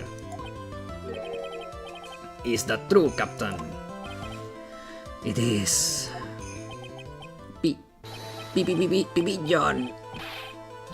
Pretty pigeon. Order! The witness testimony is completely unreliable. He only saw the waitress from behind. And he claims the victim was wearing an earpiece when we know his eardrum was ruptured. Well, Mr. Godot? A single drop of milk is all it takes to destroy the pure black magic in the cup. This old man is my drop of milk. Captain, are you calling me a drip? This is the victim's coffee cup in which the potassium cyanide was found. The mark on the rim clearly shows that the victim picked it up with his right hand. I never back down, I know I'm right. The lad drank his cappuccino with his left hand. Let me put you out of your misery clearly. The victim used both hands. He took a sip with the cup held in his right hand and then switched to his left. That's what the old man saw. Impossible. The witness has already testified on numerous occasions. The victim died immediately after taking just one sip of the coffee. Which hand the victim used to pick up his coffee cup is irrelevant, Your Honor. The fact still stands. With one hand or the other, Mr. Elk drank the poisoned coffee. Like this. Sadly, Mr. Godot, that does not wash. The point of this testimony was to establish whether the witness' memory is credible. And the results are clear. The testimony given by this witness is useless.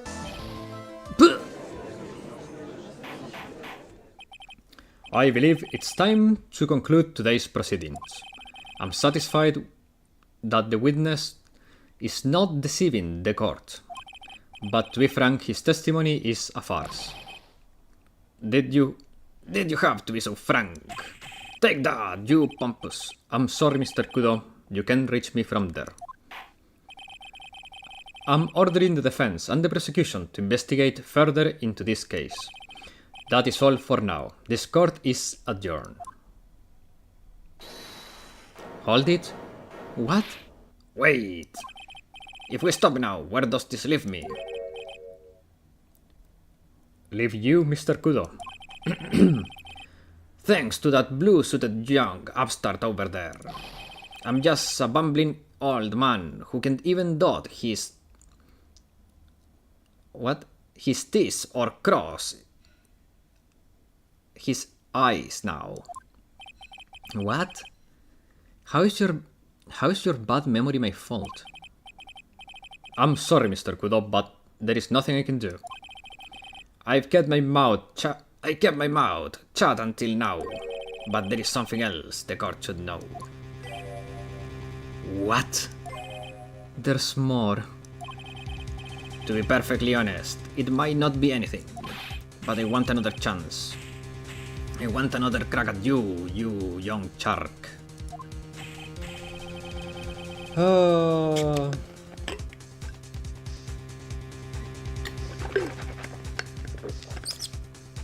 This old fucker. He's looking at me like I'm some sort of evil shogun. Well, everyone, what do you say to one final showdown? The final chapter in this eccentric old man's scrapbook. Sorry, Ramps. I've already had my 17th cup of coffee. What have you got to lose, Captain?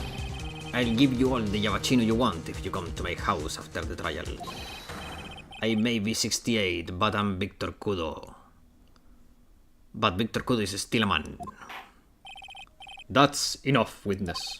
I believe it will be quicker for the court to just hear your testimony. You bet, much quicker. I can't believe this is happening. You better get ready, youngsters. I get the picture, just quit throwing seeds at me, would you? He's gotta be using some sort of infinite ammo code with that box of seed. I was thinking the same thing, man. Same brain cell. The final showdown. It's the final showdown. I know the song is countdown, but hey. It works.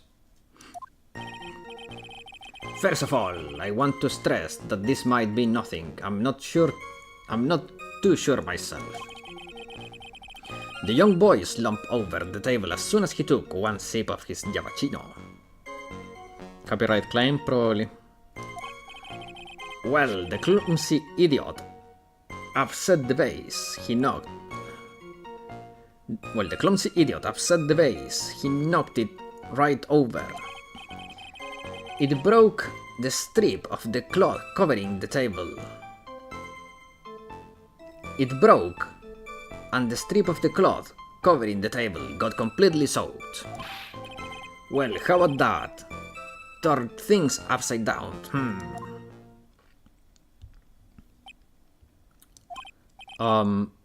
Is that all? Yes, that's all. I remember it perfectly.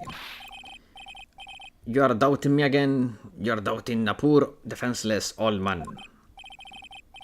No, we are not doubting you, Mr. Kudo. Don't you get the feeling there is a question hanging on everyone's lips, Nick? Yeah, so what, probably. That's all I can think of. And I have to cross-examine this guy. You are a weird brain, that's why... That's all you can think of.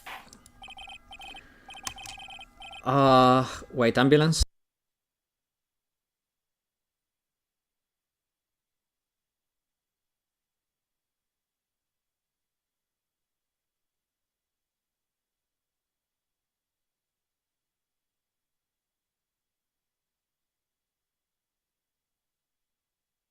Okay, here we go.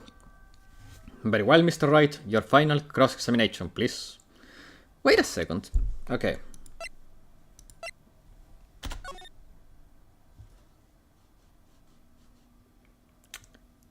Oh man, this old man cannot get one single thing right. The vase is clearly standing. It has not fallen. Unless... Dun dun dun. There is a second person hiding behind the side that you cannot see in this picture. And that second person is the phony Phoenix Wright. The person that Maggie Byard saw and no one else seemed to be aware of.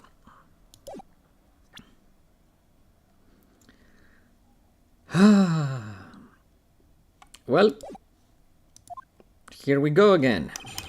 The final showdown. Yeah, I know.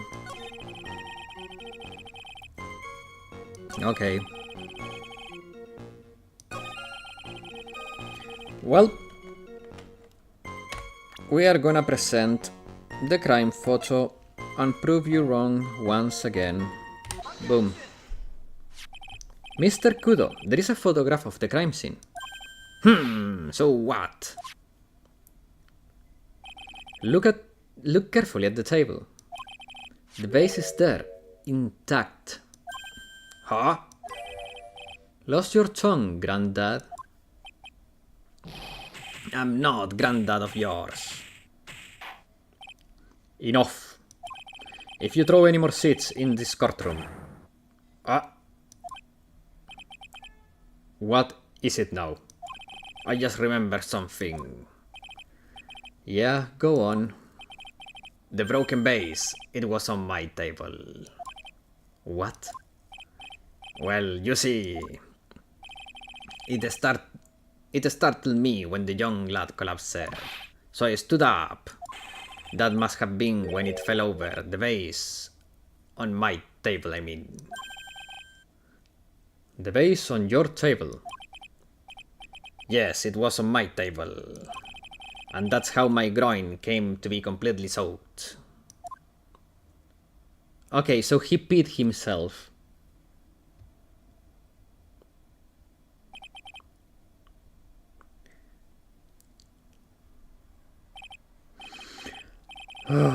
Thank you, Mr. Kudo. You've certainly earned your kudos for today.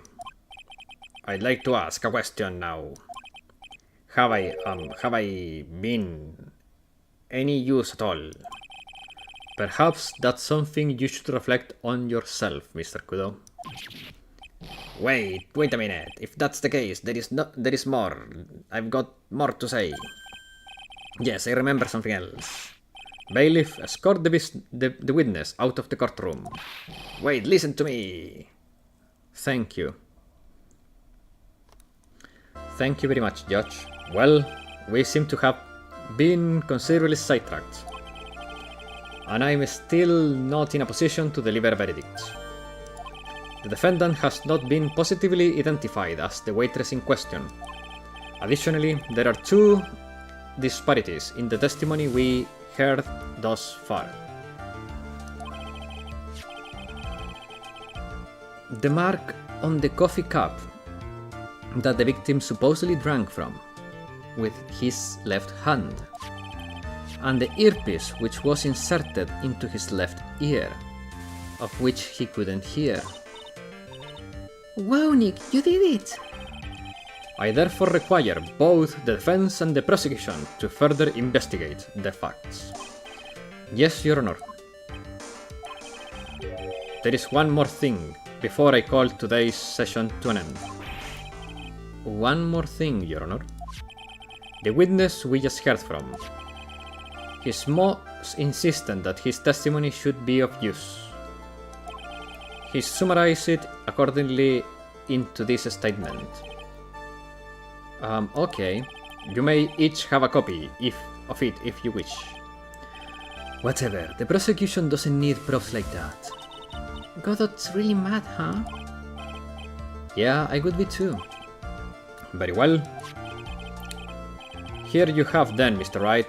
There are 3 copies, my own, yours, and Mr. Godot's. Yes, Your Honor. Victor testimony added to the court record. When the incident occurred, I broke the vase at my seat. I'm sorry. I'm sorry. This isn't a piece of testimony. It's more like a 5-year-old's apology. What the heck are we supposed to do with 3 copies? That's all. This court is adjourned. To be continued. Well, lucky for us, we still have another hour to go. Okay. While I give some rest to my throat, I'm gonna drink some water. Opinions so far, guys. Have you gotten a theory? If you haven't played this before, obviously. If you have played this before, well, don't spoil it, but if you haven't, do you have any theories? Are you enjoying this?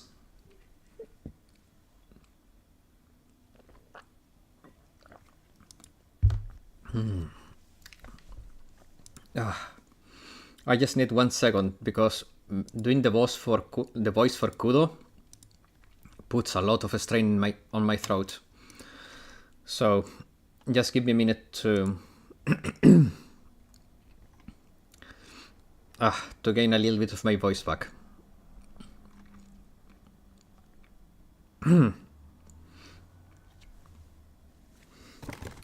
Maybe another cookie will help.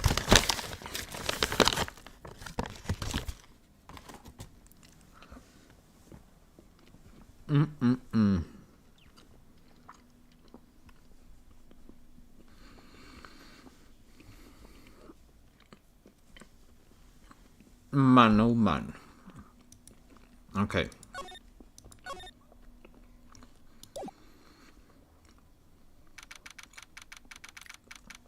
January 7th, 12:52 p.m. Wright & Co. Law Offices. So how do you think the trial went this morning?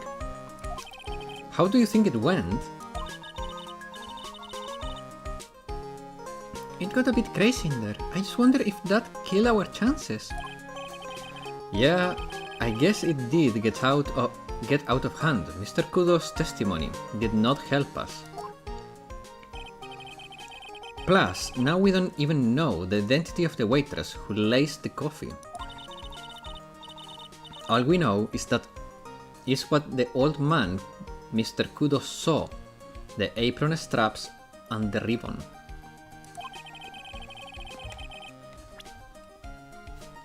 Is the ribbon part of the uniform? Oh yeah, it is. And that the victim was wearing an earpiece when his eardrum was ruptured. Talk a terrifying case of contradictions. Contradictinus. Time to play doctor and find ourselves a cure then, huh? Yeah, we gotta find one more for Maggie, or she's going to have a terminal case of guilty.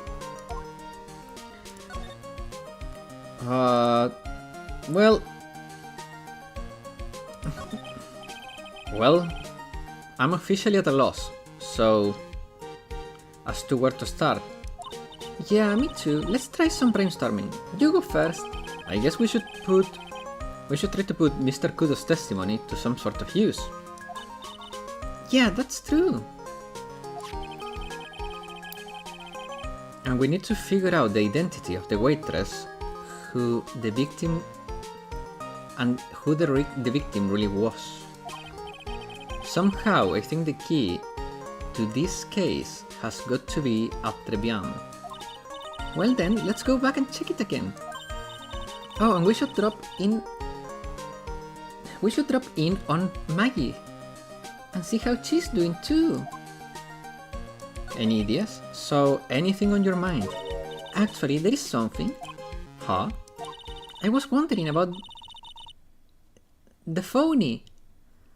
I joined the stream too late, so no theories here, but I'm enjoying this. Oh, I'm glad. I'm glad.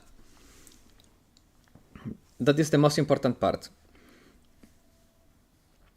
Do you want me to give you like a little recap of the case, or you're fine, by this? You know, like what he's like and stuff. Oh yeah, I almost forgot about that guy. I beat ya so hard. It'll be feeling like you were smooching the express train. Phoenix Wright? Just saying you, Phoenix Wright? Cause I'm Phoenix Wright, the one and only. Actually, I learned a little something about my doppelganger. Huh? You did? What did you find out? Oh yeah, Maya was working at the restaurant when I ran into Don Phony. Let's say he was such a terrible version of me that I wanted to sue for defamation. Well, that seems to be in the mouth of everyone recently. What's that guy's story anyway? What does he have to gain by impersonating me? Well, first and foremost,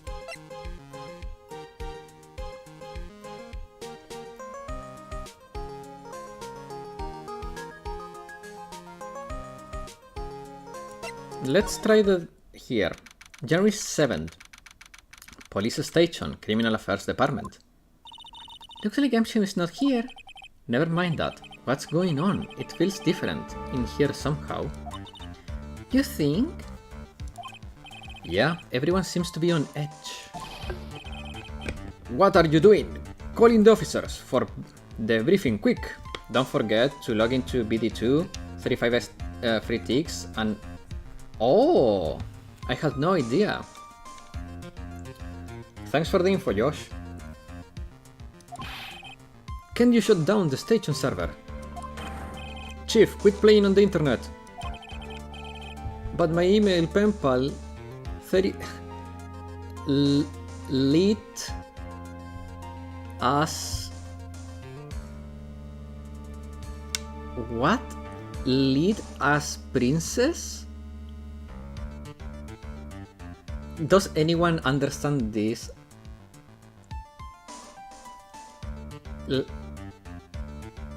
Is Elita's princess? I don't speak elite Asian princess. Oh. Thank you for the translation, Cheesecake Scholar. Save it for later. I'm turning it off now. No, elite Asian princess. Everyone's keeping busy in here, huh? Keeping busy? More like panicking, if you ask me. Yeah, rewards from the 1000 dice stream. Ooh. Something's going on, something's big. Okay.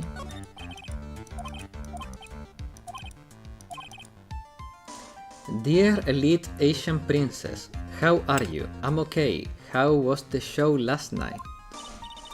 Whoa, what an awesome job. Maybe I should send my resume and become a chief.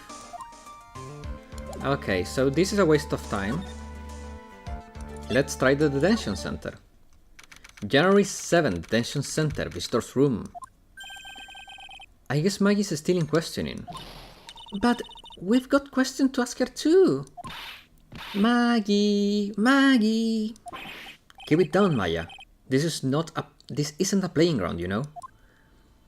Well, let's try Trebian. January 7, Trebian. Empty as usual. Yeah, and it's lunchtime too. That's it. Come on, come on, come on. Hey, that sounds like... Now just call... Now just call an 8, pal. Come on, I know you can. He's really worked up about something. No, that's the wrong number. Looks like an 8 would have netted me $5 anyway. What a ripoff. What's the problem, Detective Gumshoe? Huh? Oh, it's you. I was just listening to the radio, pal. To the radio? Hey, Detective Gumshoe. Gumshoe's having lunch here. He is, and he's having the twin tea set.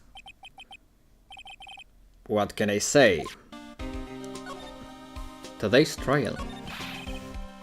This is a nightmare. How am I supposed to look Maggie in the eye now, pal?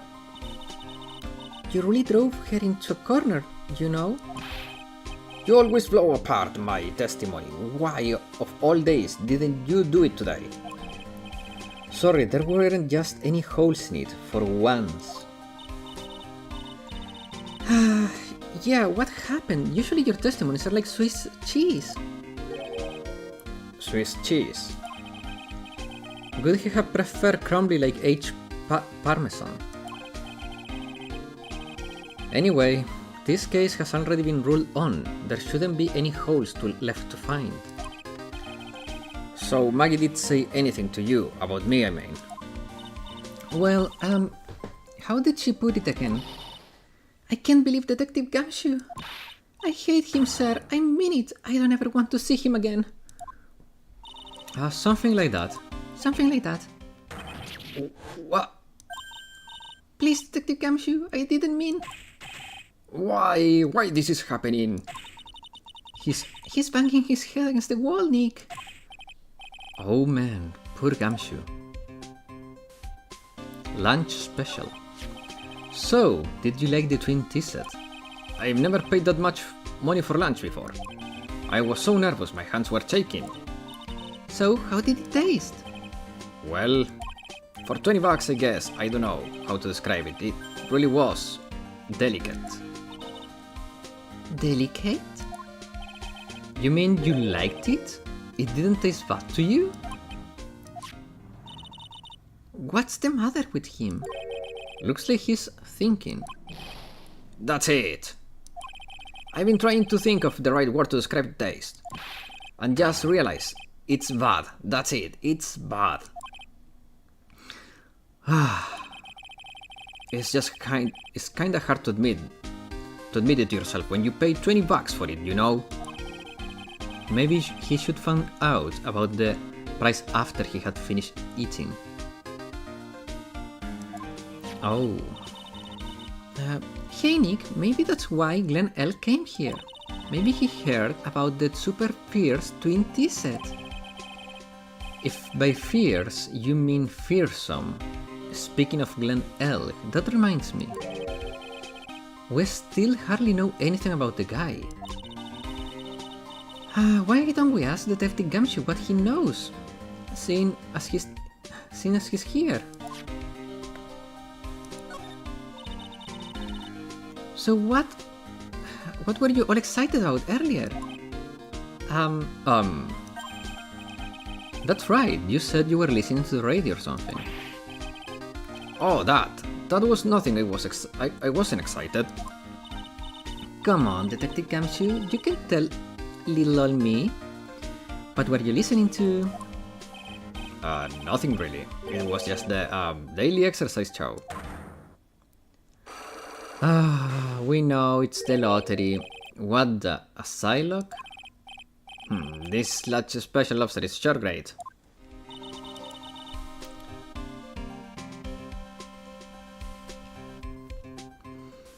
It's obviously the lottery, man. Then why are there tears in your eyes? Okay.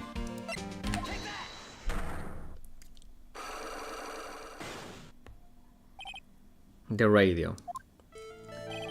Alright, Detective Gumshoe, tell me the truth. What were you listening to? No way, pal.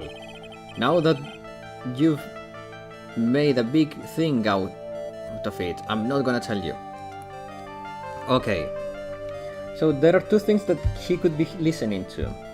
One is a raunchy radio program that tells very raunchy stories, and he's ashamed of it.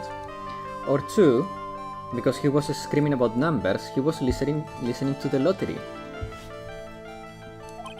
We'll see about that, pal. Considering all the noise you were making while you were listening, it's pretty clear what kind of radio program it was. I'd say it was related to... Where is the lottery ticket?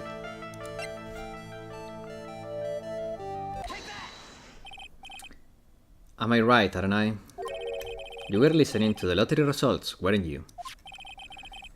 You thought you'd try to win big like Glenn Elk did. He's listening to Dolce Camilla. That's a good one. That's a good one. It's like you can see through me, pal. I grabbed him already? See, pal. That's why I said it was nothing. Yeah, it was nothing indeed. The radio. I'm usually pretty lucky, so I figured I'd give it a try. What's with everyone and the lottery? So, how did it go? I won 50 cents. It'd be better to win nothing at all than have a lousy bag. I'm so mad. Yeah, I know the feeling. I bought the same kind of ticket Mr. Elksy, and they've got this special radio show where they announce the winning numbers. They even do the drawings live on air. It's intense, Paul. I bet that's what Mr. L was listening to on the day he was killed. Yeah. What time is it now? It's just after 1:30. And the lottery results are always broadcast at the same time? Yeah. Look, I got this flyer when I got this flyer when I bought the ticket. Millionaire Radio Flyer. Experience the most thrilling 10 minutes of your life every Monday at 1:30 p.m. Or you can experience the most thrilling 2 hours of your life every Monday, Wednesday, Friday, Saturday and Sunday from 5 p.m. to 7 p.m. Central European Time.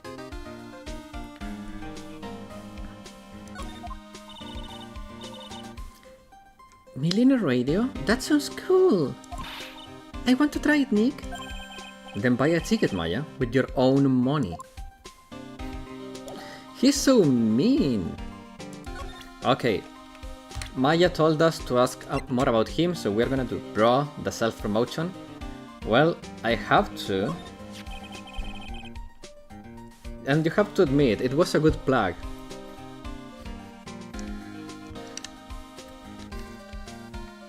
This guy was a real programming genius.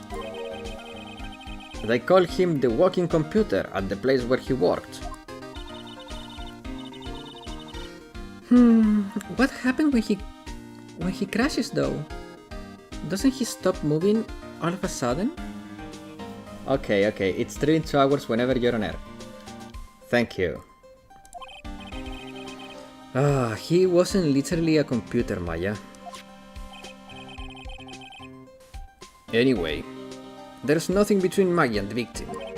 Yeah, that's what we found out yesterday too. Hey, Detective Gamshu, don't you have any information that's a bit more fun? Fun? I know. So have you paid a visit to where Mr. Elk worked yet? You might as well. His workplace? Where's that? A computer firm called Blue Screens Inc. or something like that. Sounds like a real stable company. This could be fun. Let's go, Nick. Computers aren't really my thing, Maya. We'll be fine. I know all about that high-tech stuff. I wonder about that. It's just around the corner from this joint. You should take a look. A computer firm called Blue Screens, huh? Well, we know where to go now. That's the worst name for a computer company. Yeah, that's very true. The last thing you want to see is the blue screen of death. Oh my god. They went all out with making these guides as nerdy as possible, huh? Look at that gamer poster on the left. And they are Uma Musume enjoyers, guys. Uma Musume enjoyers. January 7, Blue Screens Inc. Wow, this place is so high-tech. You can smell the electricity in the air. It's a computer firm, Maya. They can't work without electricity, you know? Who are you? Oh, who are you? Hello? I'm sorry, access is restricted to authorized personnel only. This is a computer programming laboratory. There are far too many trade secrets that could be leaked. Wow, what secrets? Come on, we don't judge any and all fandoms. Yeah, we don't.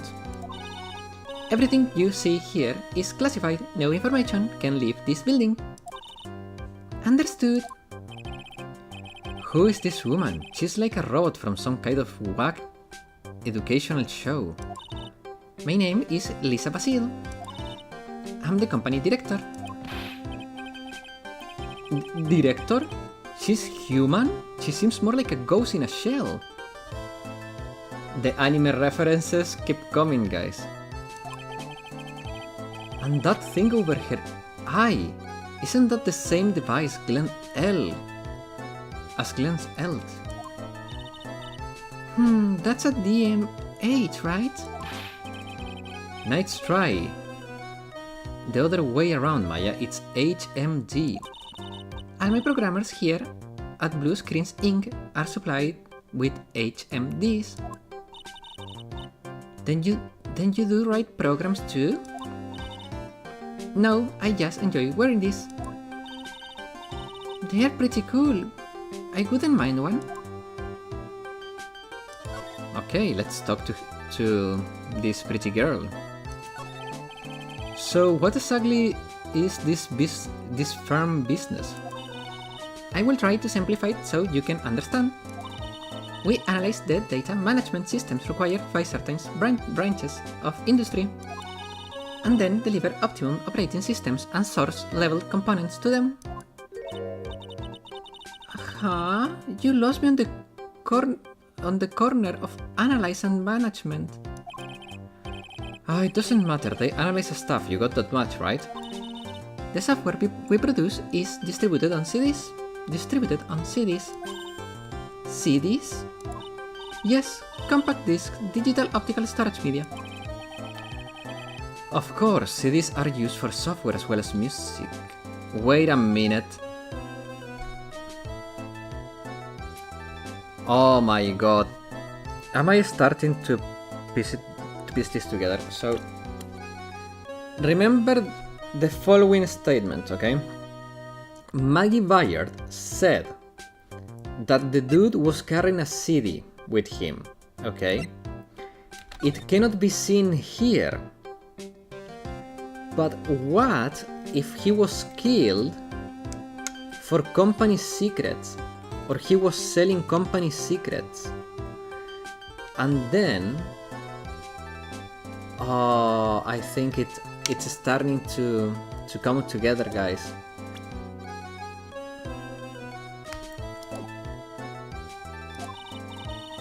It's a small firm, but all of my employees are first-class programmers. Let's ask one of them what are they doing. Excuse me, what are you working on right now?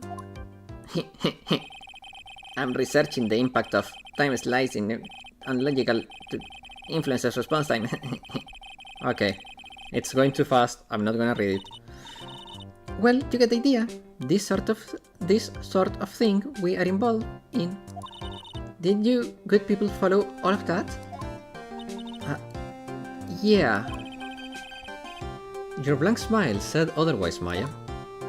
What happened? You know about what happened, right, Miss Basil? You mean about Glenn being poisoned? Yes, I know. It's terrible. Can you tell us anything about anything that might help us? I don't think so. A police officer was here early too. But I couldn't tell him anything either because the waitress who committed the crime has nothing to do with Blue Screen's ink. Oh. How about Mr. Elk's desk? Have you cleared it out already? No, not yet. It's this one right in front of you. If there's anything that might be useful to you, you're welcome to take it. I guess there might be a clue somewhere in here. She's so nice.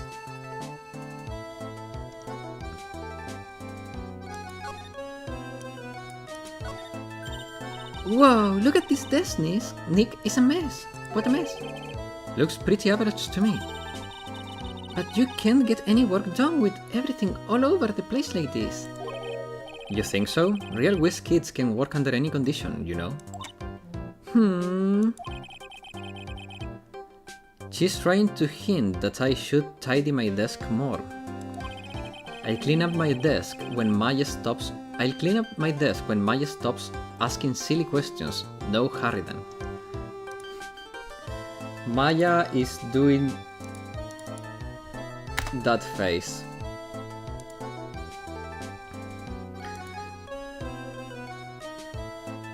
Man, I can't wait for the next banner to drop on GFL2. Ooh. Hey, this calendar. What about it? If this is another hint about tidying, you can't forget it. Some was marked December 3rd in red pen. December 3rd? That's the day Mr. L was murdered. Is there anything else? Yeah, it says meet with the tiger. The tiger? There it is. The tiger is our phony, guys. That's the tiger.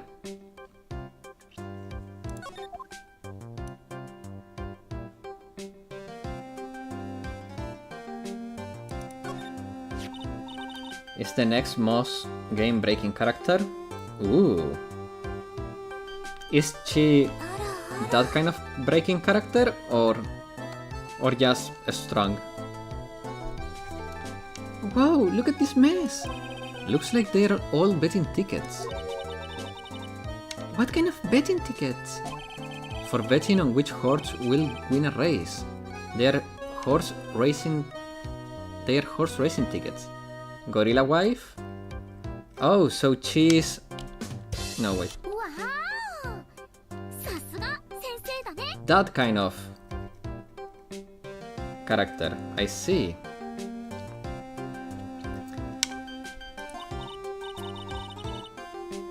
Oh wow, his drawers are stuffed full of these. Looks like they're all losing tickets though. Boy Mastina, look her up. Oh.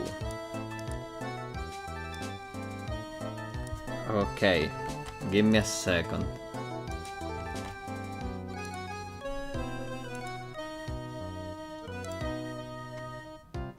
Nah. Pretty meh aesthetically, to be honest. Yeah, kinda like Mika Strong with the personality expressions of Saori. Yeah, but she doesn't have the Saori appeal, you know what I mean? She looks a little boring to me, if you ask me. She doesn't have that Saori appeal. Aesthetically, yeah? Yeah, exactly.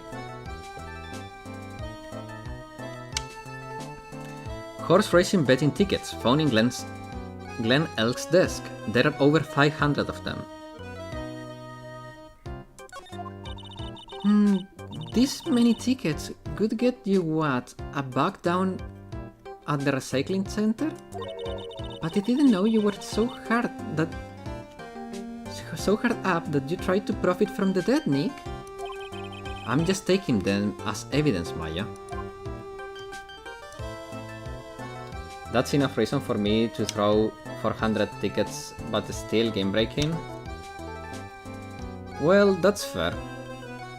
Should I examine the nerd? He's really pounding on that keyboard, isn't he? Wow, I bet that's where the programmer comes from, huh? I guess I shouldn't be resting on my laurels. I gotta expand my skill sets and all that. Yeah, that's a good idea. Maybe I could become an old CD's apprentice? What? What about your spirit medium training? Hey, look, Nick, it's a supercomputer. It looks like it's really smart and wise, doesn't it? Computers are only as smart as the humans who use them, Maya. That explains why we don't use the computer in our office. You work there too, Maya. Yeah, but at least I am. Please do not argue about something that's so trivial. Otherwise, the computer will laugh at you. She said laugh at us, Nick. She's a human, Maya, not a computer. Can we examine her?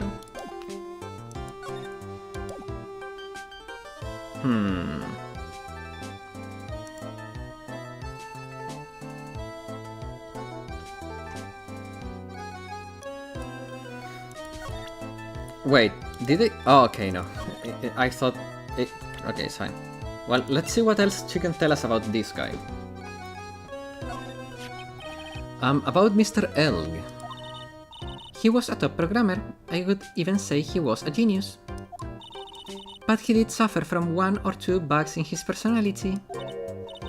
Oh, like what? He was a bit of a loser, perhaps. That would be the best way to describe it. That's what got him into trouble.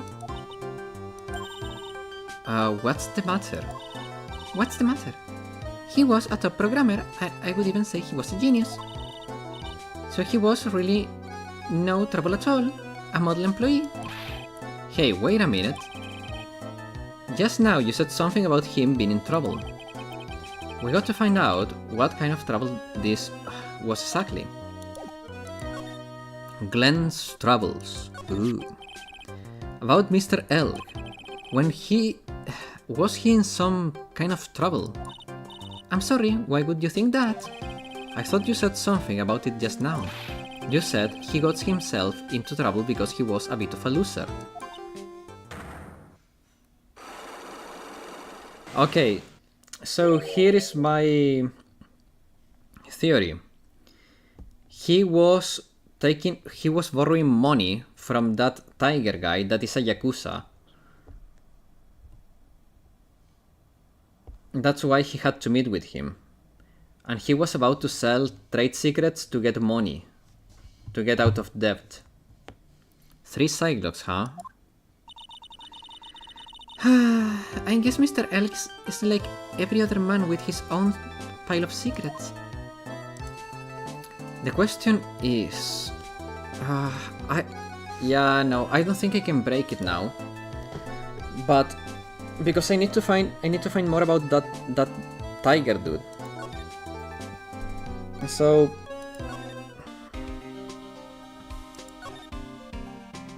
kitchen? Huh. January 7th, Trebian Kitchen. Huh? Mr. Armstrong is talking to someone. That's the murderer. That's the murderer. I'll be back next month. Oh, oui, naturalment.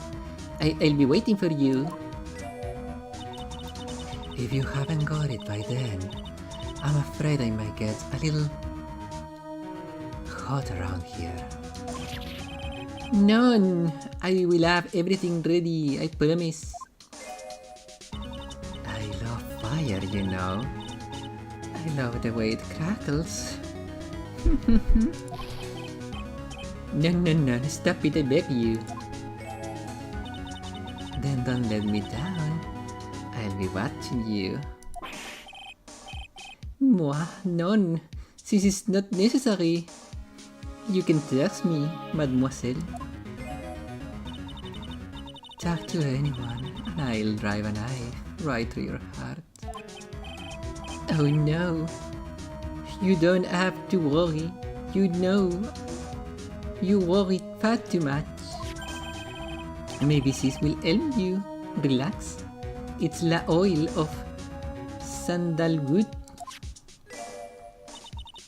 I do love romance.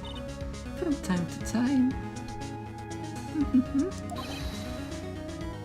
I'll be taking my leave. Goodbye for now.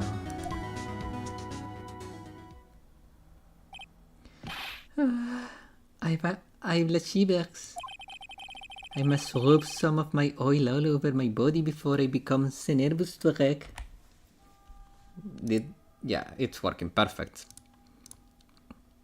I'm saving you the pain, guys, don't worry. The ear, oh oui, that feels good. Oh la la, excusez-moi, monsieur. My eyes, my eyes. I agree, Phoenix. My eyes are burning. Your eyes? I have trouble. If you have trouble with your eyes, you need this, la oil of sandalwood. Isn't this the leftovers of what you were just using? Très bien. You don't exactly have many customers, do you, Mr. Armstrong? None, you're right, monsieur. But perhaps that is the perfect time for you to visit me, none? That way I can give you my undivided attention and cook for you la dish supreme. Putting on a brave face, huh? That's what girls do, Nick. But you're right. Business is very difficult these days. Perhaps the name is the problem. People do not understand it. They think it's Trey. I just want people to think that my restaurant was exclusive. But they think you just serve fast food on cheap plastic trays. Nick, that's the kind of thing that can make a girl cry. Have you forgotten that Armstrong is a man, Maya? But this restaurant is my life. Is everything to me.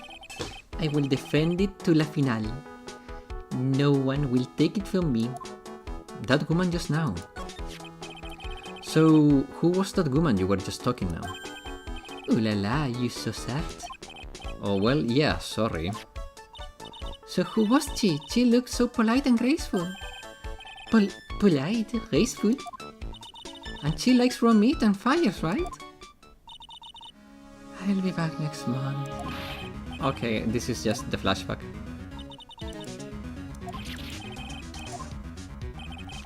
Now that I think of it... Hey Maya, I think it's pretty clear what kind of conversation they were having. You think so? Well then, let's show him that piece of evidence and see what happens. Oh no. Well, I know what piece of evidence she's talking about.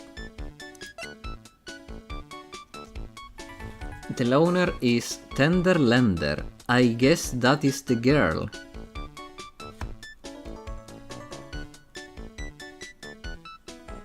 Okay. So long. One second, guys. Be right back.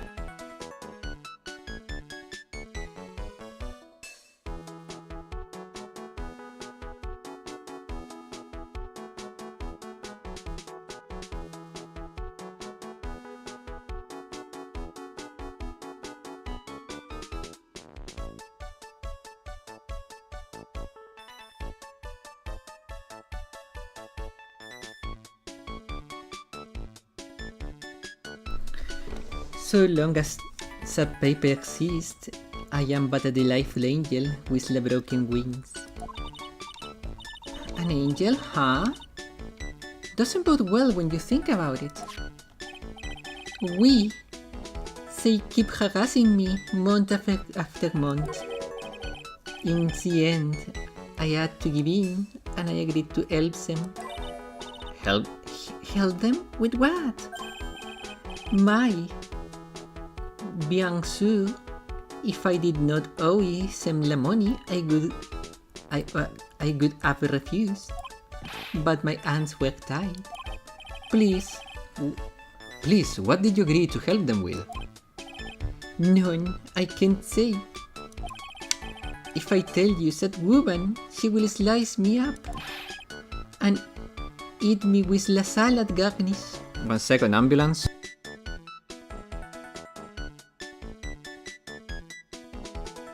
Okay. Ew, I hope he doesn't mean that he'll literally be sliced up and served with garnish. I'm going to guess that woman has something to do with your loan contract, am I right? Please, Mr. Armstrong, tell us about woman.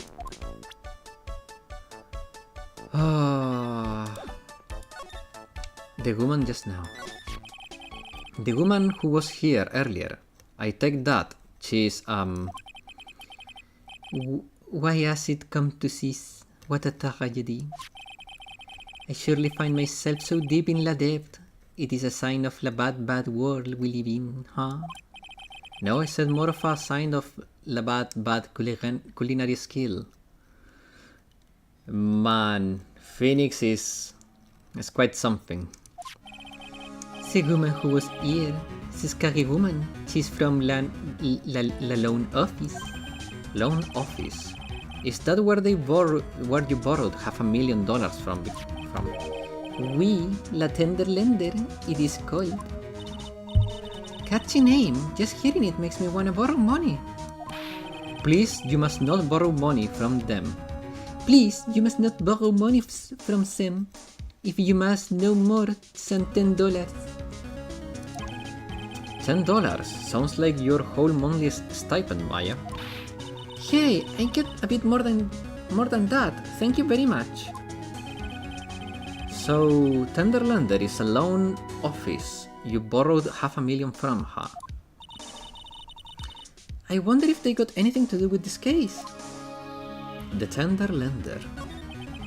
I'm a weak woman. When I'm upset, I have to buy something nice to cheer me up. Thanks to him loaning me la money, I have to pay back $500,000 now. I'm like his slave. I have to do everything that he tells me. Who is he? The tiger. The tiger? We is the manager of the tender lender, a terrifying man, the big city monster. When he shouts at me, my nerves are trembling and his voice is ringing in my ears for 3 days. As soon as I hear the noise of the battered old scooter he rides, I start to cry. A big city monster who rides a battered old scooter. Does this guy resemble me by any chance? Oh no, none. This man has a presence, a most formidable personality. Although he does have la spiky hair just like you. Sir is a resemblance, I suppose. Ha! Sounds like this loan office is worth checking out after all. If you want to visit the tender lender, it's just beyond the Vitamin Square. Hey Nick, if you need money I can loan you some, as long as it's less than $3. Thanks for the offer. Just beyond Vitamin Square, huh? Ha.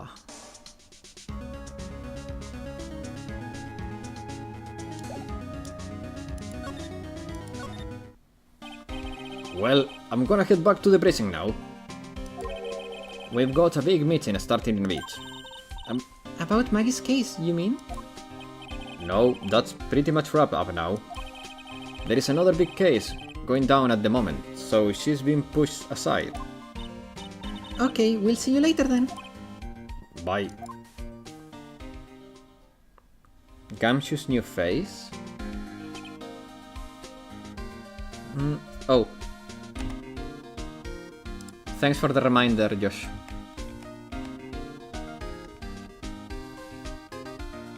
Now I broke my tabs. There we go. You gotta admit, that face actually suited him. Nah, it's funny anyways. You better get going, detective, or you'll be late. Actually, I've kinda got a favor to ask. It's a big one. A favor? 1 second.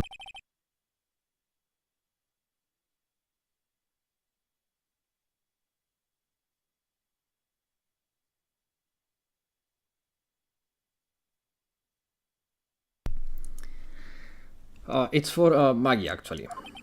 I was kinda hoping you'd give this to her from me.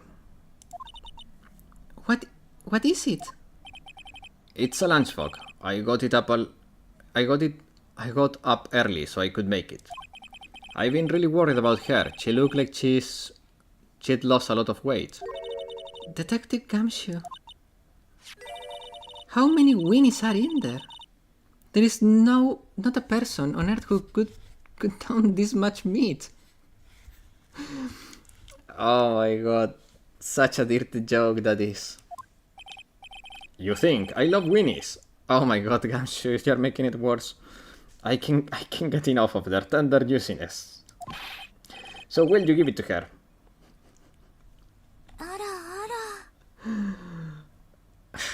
It took me ages to make, so please, say you will, pal. I can't exactly say no, can I? Gumshoe's lunchbox, given to Maya to carry. A tenderly handmade lunchbox fills the stomach with love and plenty of Winnies. And the same came out of the baggies, yeah. Maybe I'll eat it myself if I get hungry. Don't forget, pal. I'm counting on you to give that to Maggie. Ah, he's finally gone. I feel so bad for Gumshoe. Okay, to Vitamin Square.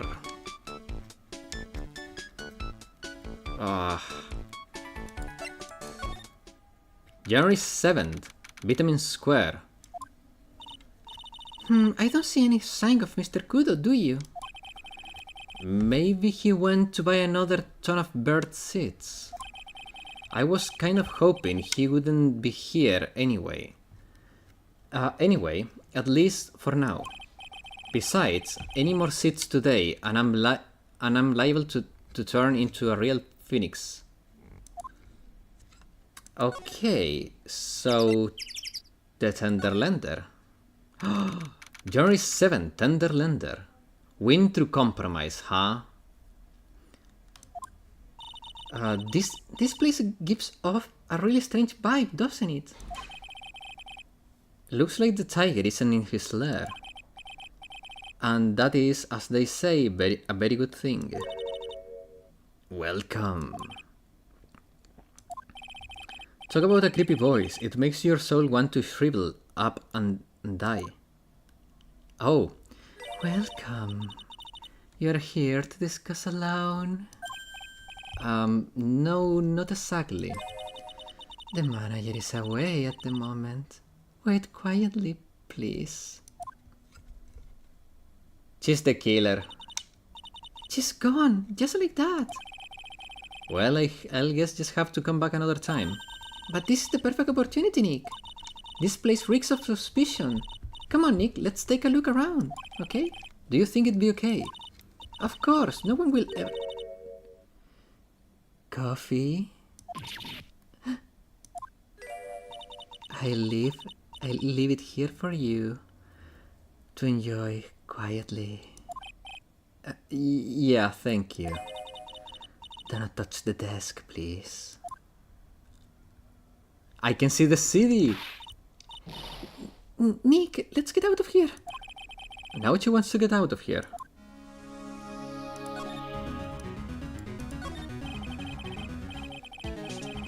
And that's a ban.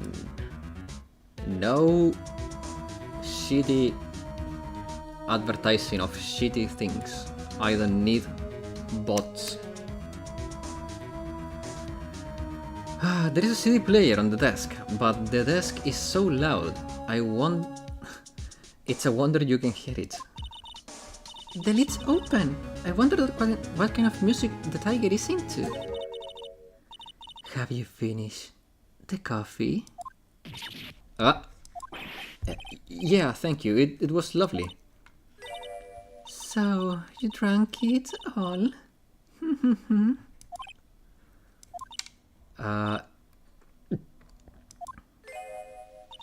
If you touch anything else that doesn't belong to you, there is always another cup.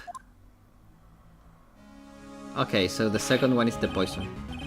That coffee, it was laced with something. I'm almost sure of it. Nick, my stomach is killing me. Oh wait, Maybe it was just the burger I ate for breakfast. I sure hope so.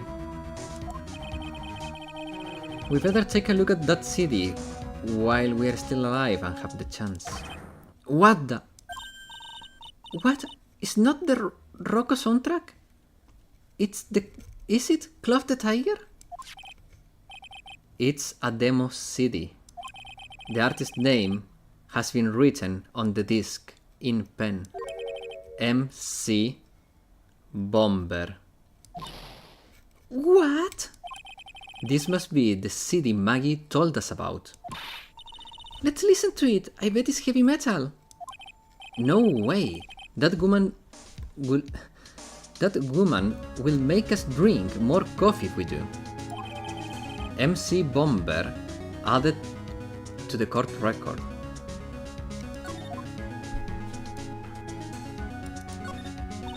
Let's see. This roundel is called a Daruma, I think. I figured I read a book or two and be more cultured, in case you were wondering. You mean you aren't making stuff up for a change?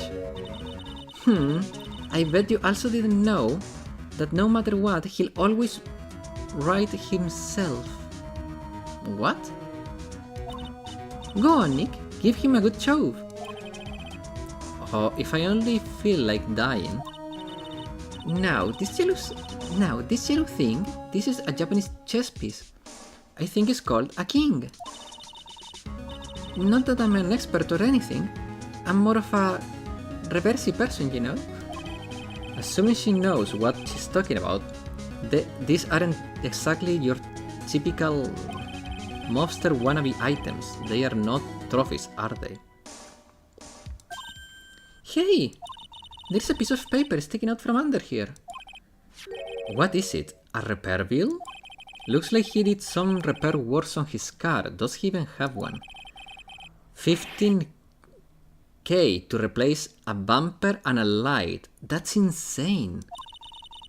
The car is registered to the Cadaverinis. Huh? So it's not even the tiger's car?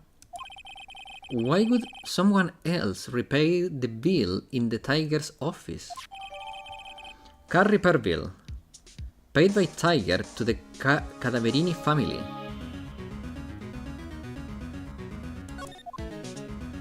What? What's this? It's a punching bag. What? No way! You wouldn't catch me walking around with a bag like that. What do you mean walking around?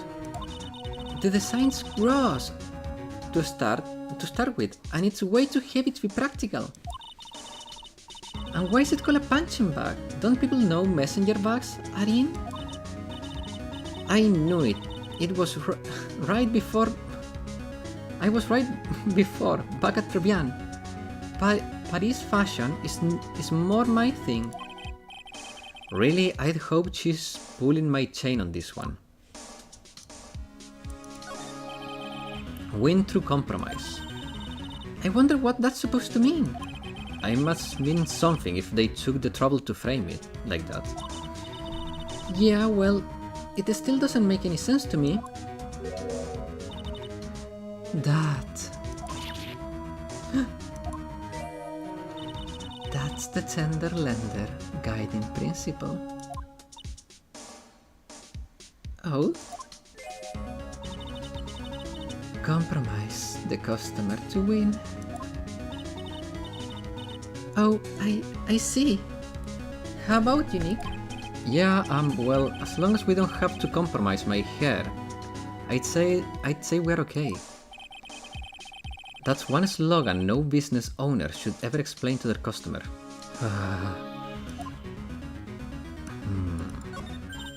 Hey, look at this Parisian style coat. It's so chic. It looks more like a pimp coat to me. Guess I haven't got an eye for fashion. Hey, look at this. This suit is the same color as the one you wear, Nick. The same color as my suit. And it has even the medal there. Ah? Keep your voice down, Maya. Nick, you gotta take some cake. I'll just leave it here for you. Yeah, sure, thanks. Just wait here quietly. Otherwise... Sure. Did you hear that, Nick? Wait quietly, she said. Yeah, sure. I have my eye on you. Only so I can take care of you. Understand?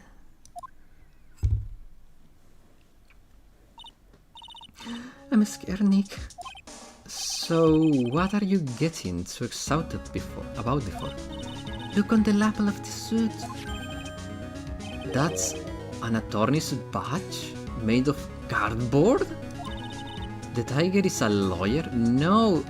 Nick, you're so dumb. It's clearly made of cardboard. What do you mean? No way, look at this thing. It's made of paper. Paper badge found at tender lender made of cardboard and painted to look authentic. It doesn't look authentic at all. For some reason your badge suddenly looks really cheap to me, Nick. What? Maya? Why doesn't anyone recognize an obviously fake badge when they see one?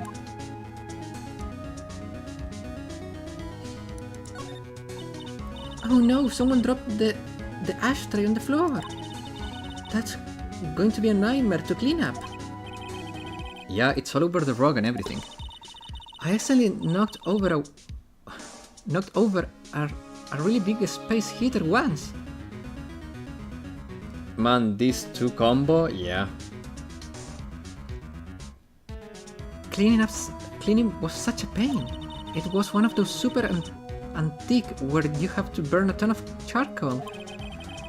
How did she manage to knock one of those over? Aren't they supposed to be super heavy? Oh hey! There's a book of matches here. Matches, huh? Places don't give out matches nowadays. Wait a second. What is it? Look at what's printed on its cover. It says Trebian. Trebian. Matches added to the court record. Found in the tender lender office. These matches could come in handy. We might be able to use them. Yeah. The pilot light for the office boiler keeps going out. Swing and miss, Maya, swing and miss. Whoa!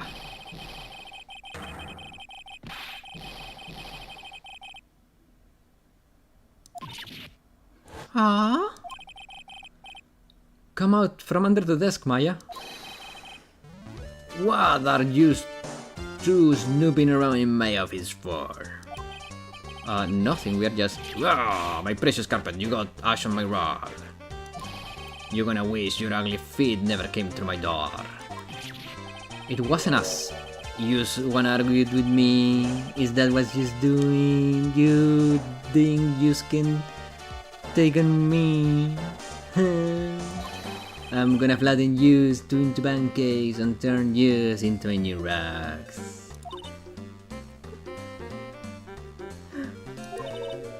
Oh, Don Tigre, you're back. That voice, it's like evil seeping into your head through your ears. I'm sorry, Don Tigre. I knocked over that ashtray earlier, and... Jeez, has she got a death wish or what? Oh, right. Huh? Forget about it, Violetta. What? It's nodding? What? That... I ain't gonna get mad at you. You are too cute, you hear? That's so unfair. Here, have some cookies. I just baked them. And you'll need some strong espresso while you are discussing your loan.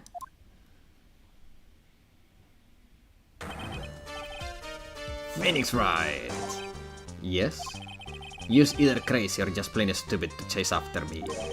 I work so hard, but now you's gotta come mess up my plan. So it was him, he's my phony. But I don't care, no one's gonna get in my way. What? I mean, excuse me? You shall left that little girl at home, right? I have a few things. No questions, this is the last time we meet. Wait, please. That was pretty weak, Nick. You waited until he was out of earshot before you shouted after him. Like you are one to talk, I didn't hear you scream. I didn't hear you scream hold it either. The espresso. And cookies. This woman is definitely not good for my heart. And now what was it the tiger called her? Violetta? Tender Lender. So I'm kind of curious about your company, Tender Lender. With the warm and friendly atmosphere you expect from a family-sized business. A conscientious rate of interest and attractive repayment policy.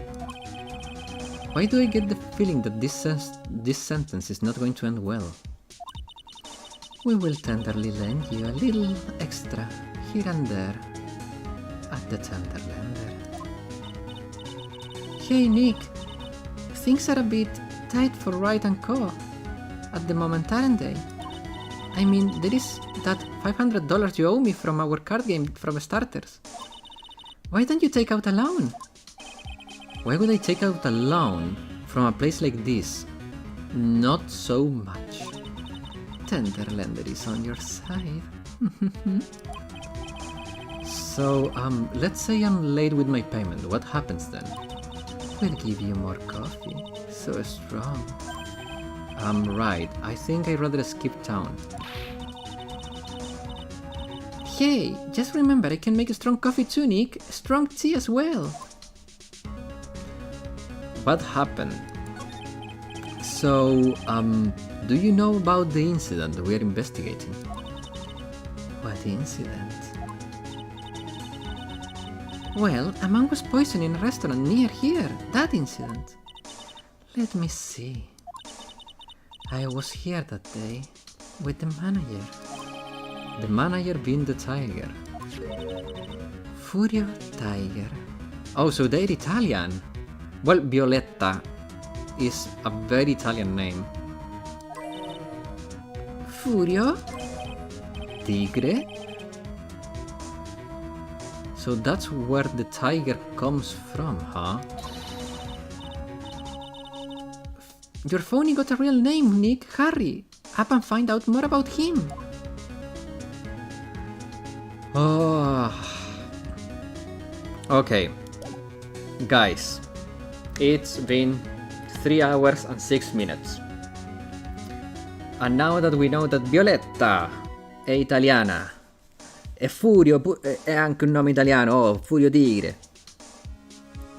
Now that we know that they are Italian, we can give them Italian accents next time. With that said, guys, thanks everyone for watching. I hope you had as much fun as I did. And I'll see you all tomorrow to continue playing Yakuza 0. We are at Goro Majima Part 2, so you don't want to miss it out. With that said, have a good rest of your day or night, and I'll see you all tomorrow. Bye bye.